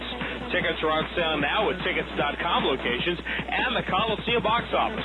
By phone at 877-493-BALL. And for more information or to order online, visit oaklandathletics.com.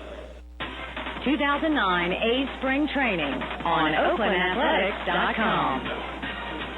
The A's in the 9th will have the third baseman, Young Chi Chen, leading off. He's in camp courtesy of a division rival, and a little bit about the Taiwanese infielder from Farhan Zaidi. Chen was one of the top prospects in the Seattle organization. He got hurt in 07, but then came back and hit, I believe, almost 340 in the fall league. Really put himself on the map, got himself on the roster, and was in camp with Seattle in 08. He struggled with some injuries this past year, and that's really the only reason we were able to even acquire him on waivers is because there were some injury issues with him. But when he was healthy, he was one of the best middle infield prospects in baseball. He's a guy that has some extra base hit power, can hit 280, 300, can play second and third. He hasn't played short a lot in pro ball, but he played there in Taiwan in college, so it's something he's willing to do. So another right-handed bat with some defensive versatility that has a chance to compete for a backup spot.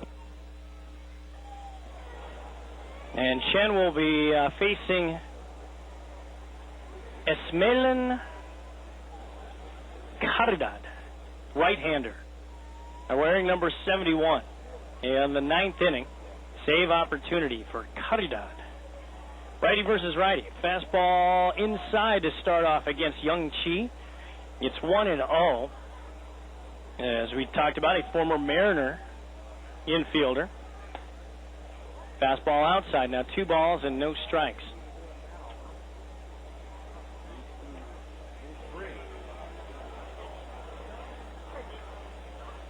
From the first base side, another fastball. This time it nicks the outside corner, 2-1.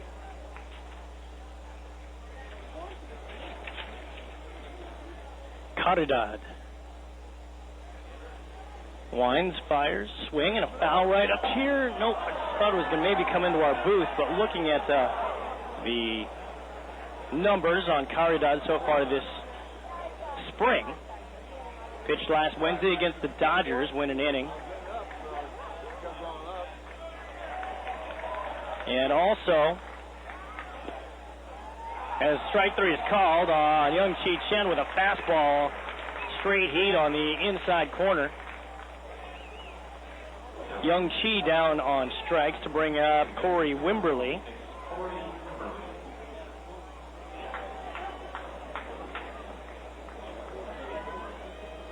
Wimberly in his first at bat reached on a single to left field. Stole second, advanced on a wild pitch, and would later score as he takes strike 1.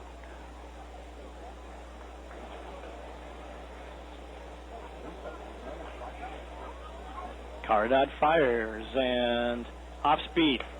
Low, ball and a strike. He also appeared in the 13-0 win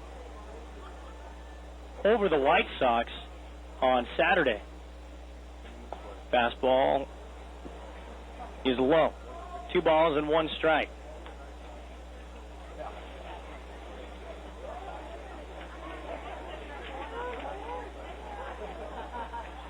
Pitch on the way. Fastball that is inside this time. Nothing but fastballs for the most part from Caridad. It's 3 balls and 1 strike. On deck is Aaron Cunningham.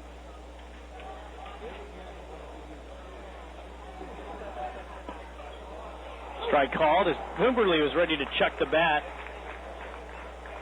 As the count goes full. On deck is Aaron Cunningham. Should the Cubs hold on here, the A's would fall to a mark of 1-4-1. For the A's, the 1-3-1 is their worst record after 5 games. Since 2006, that spring they started 1-5. Well, they were 1-4 and then 1-5 as Wimberly now chucks the bat away on a fastball high. A 1-out walk to the A's second baseman ahead of Aaron Cunningham.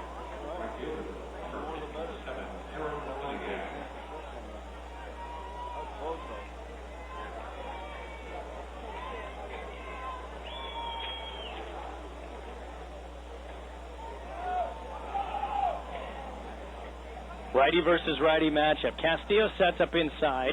Fastball line just off the glove of the third baseman and down the left field line as Wimberly races around second, dives in head first to third as the throw from left field is too late to get Wimberly as Aaron Cunningham is credited with a double. Rivas got a glove on it. It was off the end of the webbing. But it was hit well enough that it would have taken a good play for Rivas to reel it in. Could have been made, but like I said, it would have had to have been a good play for the catch to be made. Instead, the A's now with a chance, with a base hit, they can tie this game. It is 6-4, top of the 9th inning. Caridad against Ben Copeland now. Copeland looks at an off-speed pitch low. 1-0. The A's have actually out-hit the Cubs today. They have 8 hits. The Cubs, though, lead the ball game. They have 6 runs and 6 hits. And out to the mound after missing with a fastball low is Castillo to talk things over. There is bullpen action for the Cubs. Looks like it's number 22, Kevin Hart.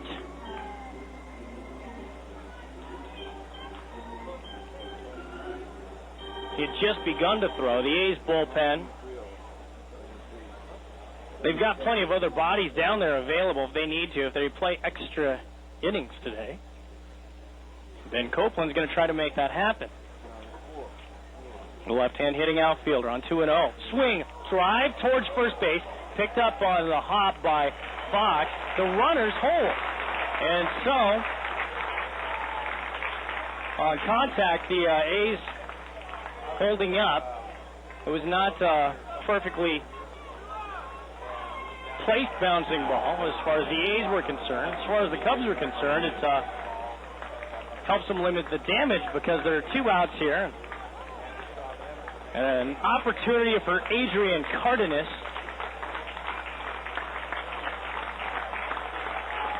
Who the Cubs faithful are hoping will be the final batter of the game. Cardenas looks at a pitch inside. 1-0. So Wimberly's over at third base. Cunningham over at second.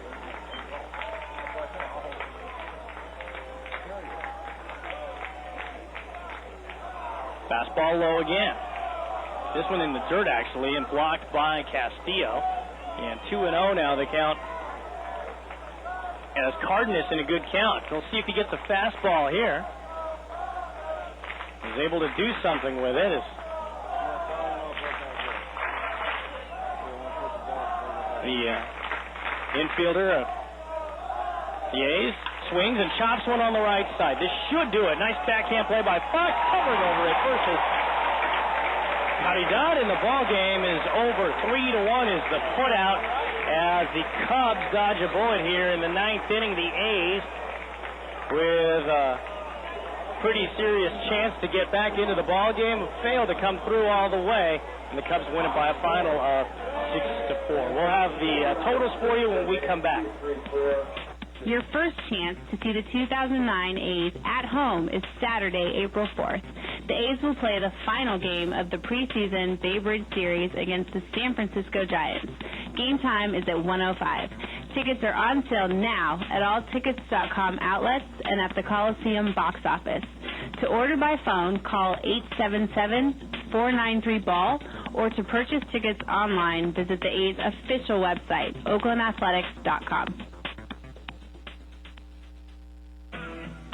This is Matt Holliday. Saturday, April 25th, we host the Tampa Bay Rays. Game time is 1:05, and 10,000 fans will get my replica jersey, courtesy of Pepsi. Get tickets online now at oaklandathletics.com.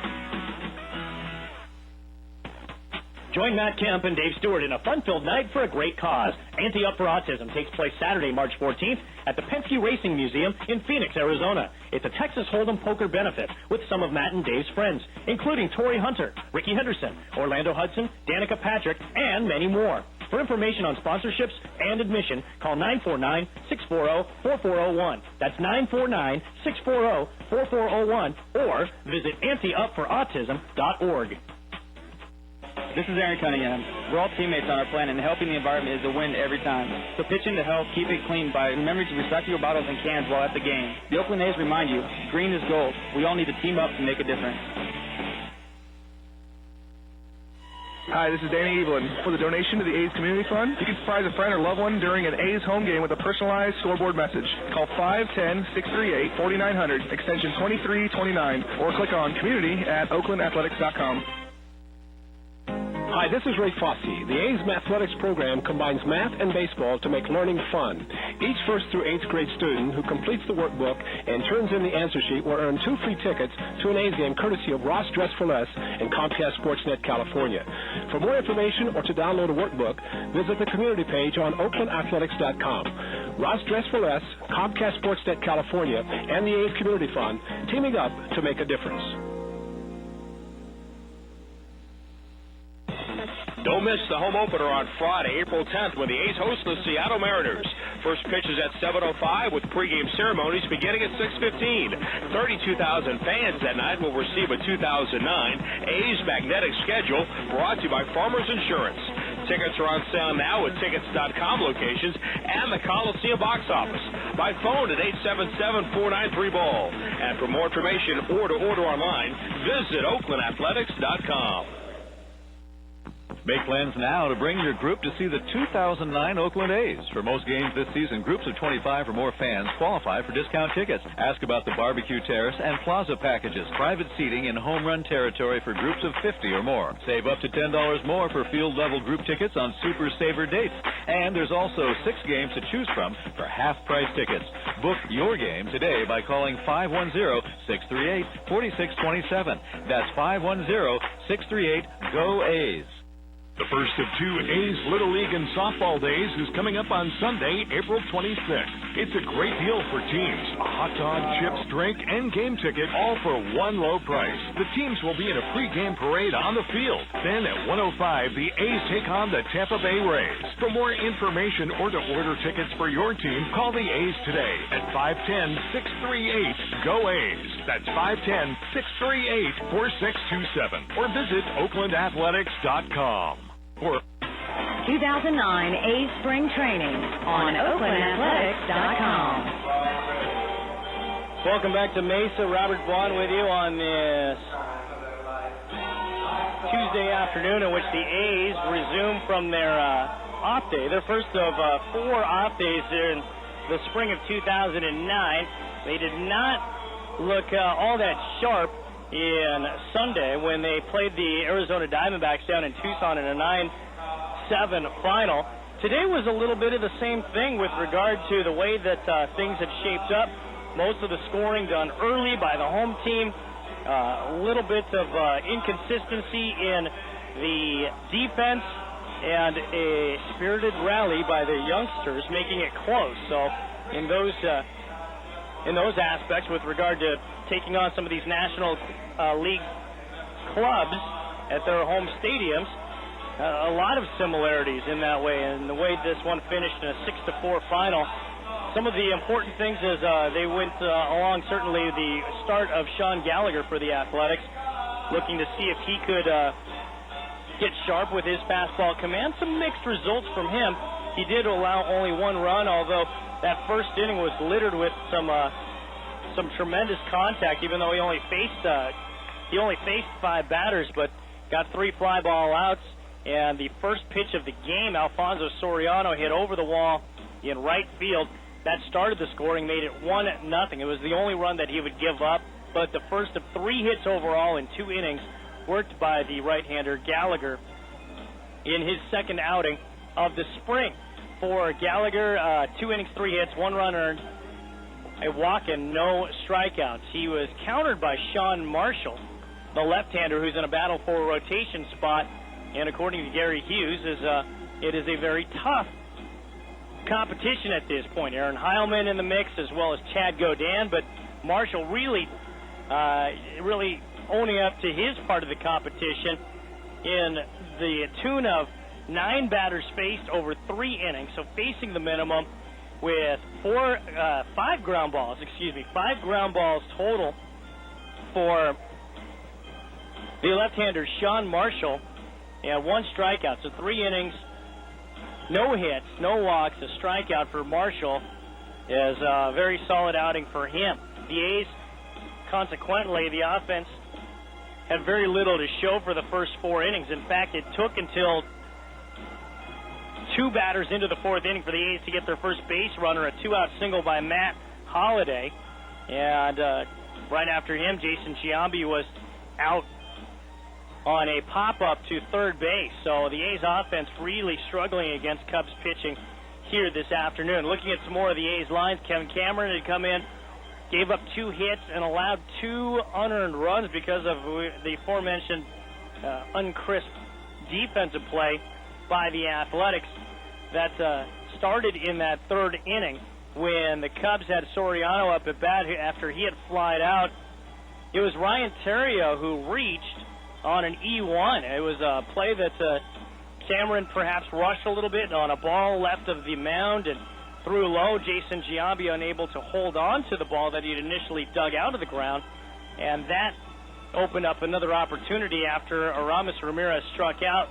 Jake Fox hitting a 2-run homer going to the opposite field against Kevin Cameron.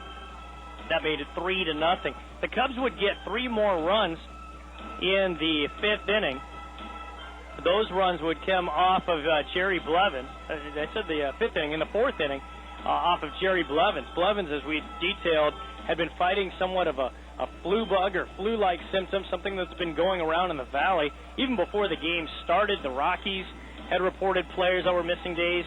The San Francisco Giants had players and staff that had succumbed to these flu-like symptoms. And for Jerry Blevins, he was one of the guys that, too, was laid up because of non-baseball related matters. He got into the ballgame today and was charged with 3 earned runs, a hit and 2 walks in 1 inning of work. That also included a home run in that 4th inning, a 3-run shot, tremendous shot to left field by Aramis Ramirez, as the veteran right-hand hitter made it a 6-0 ball game. The A's would battle back, though. It was with their substitutes as the A's battled back, and they got a 2-run single by Rajay Davis in the 5th. At that point, made it 6-2. They were also able to score a couple more runs in the 7th inning. The A's also getting RBIs, or one other RBI from Ben Copeland. And that was the sum total of the offense for the Athletics this afternoon. Final totals look like this: 6 runs, 6 hits. The error count 0 for the Cubs, who left 4 on base. The A's with 4 runs on 8 hits, 2 errors. They leave 7 on base. The winning pitcher, Sean Marshall, the left-hander, now 1-0. The loss goes to Sean Gallagher. He is 0-1. The save goes to Esmelin Caridad, his first, as he gets the final 3 outs, although allowing a hit and a walk in the 9th inning. Time of game, 2 hours, 34 minutes. Attendance, 6,520. Wanted to thank Chris Carter for being on the pregame show with us, as well as Vince Cotroneo and the legendary Gary Hughes for being alongside this afternoon here at Hohokam Park. Tomorrow, the A's are back in action. They'll be back in action over at Phoenix Municipal Stadium, where we will have a pregame show for you at 11:45 Pacific time. That's when you can begin listening when Jared Lansford visits with us on the pregame show. Jared Lansford at 11:45 Pacific before a 12:05 first pitch on Wednesday the 4th. Dana Evelyn, the left-hander for the A's, will go to the hill for the second time. He'll be opposed by the former first-round pick out of Texas Christian University, Lance Broadway. The right-hander going for the Southsiders tomorrow. Here in Mesa, though, it was a different story with regard to the A's wishes, as they tried to get a win after their off day. The Cubs, though, stand their ground. Sean Marshall looked outstanding. The A's offense looked flat. The Cubs, for the most part today, the story as even with the comeback late in the ball game, the Cubs hold on for their 5th win. They are now 5-2. The A's are now 1-4-1. After the Cubs are victorious, the final score: the Cubs 6 and the Athletics 4. Until tomorrow, Robert Bwan saying so long from Mesa, Arizona. You've been listening to exclusive coverage of 2009 Oakland A's spring training on OaklandAthletics.com.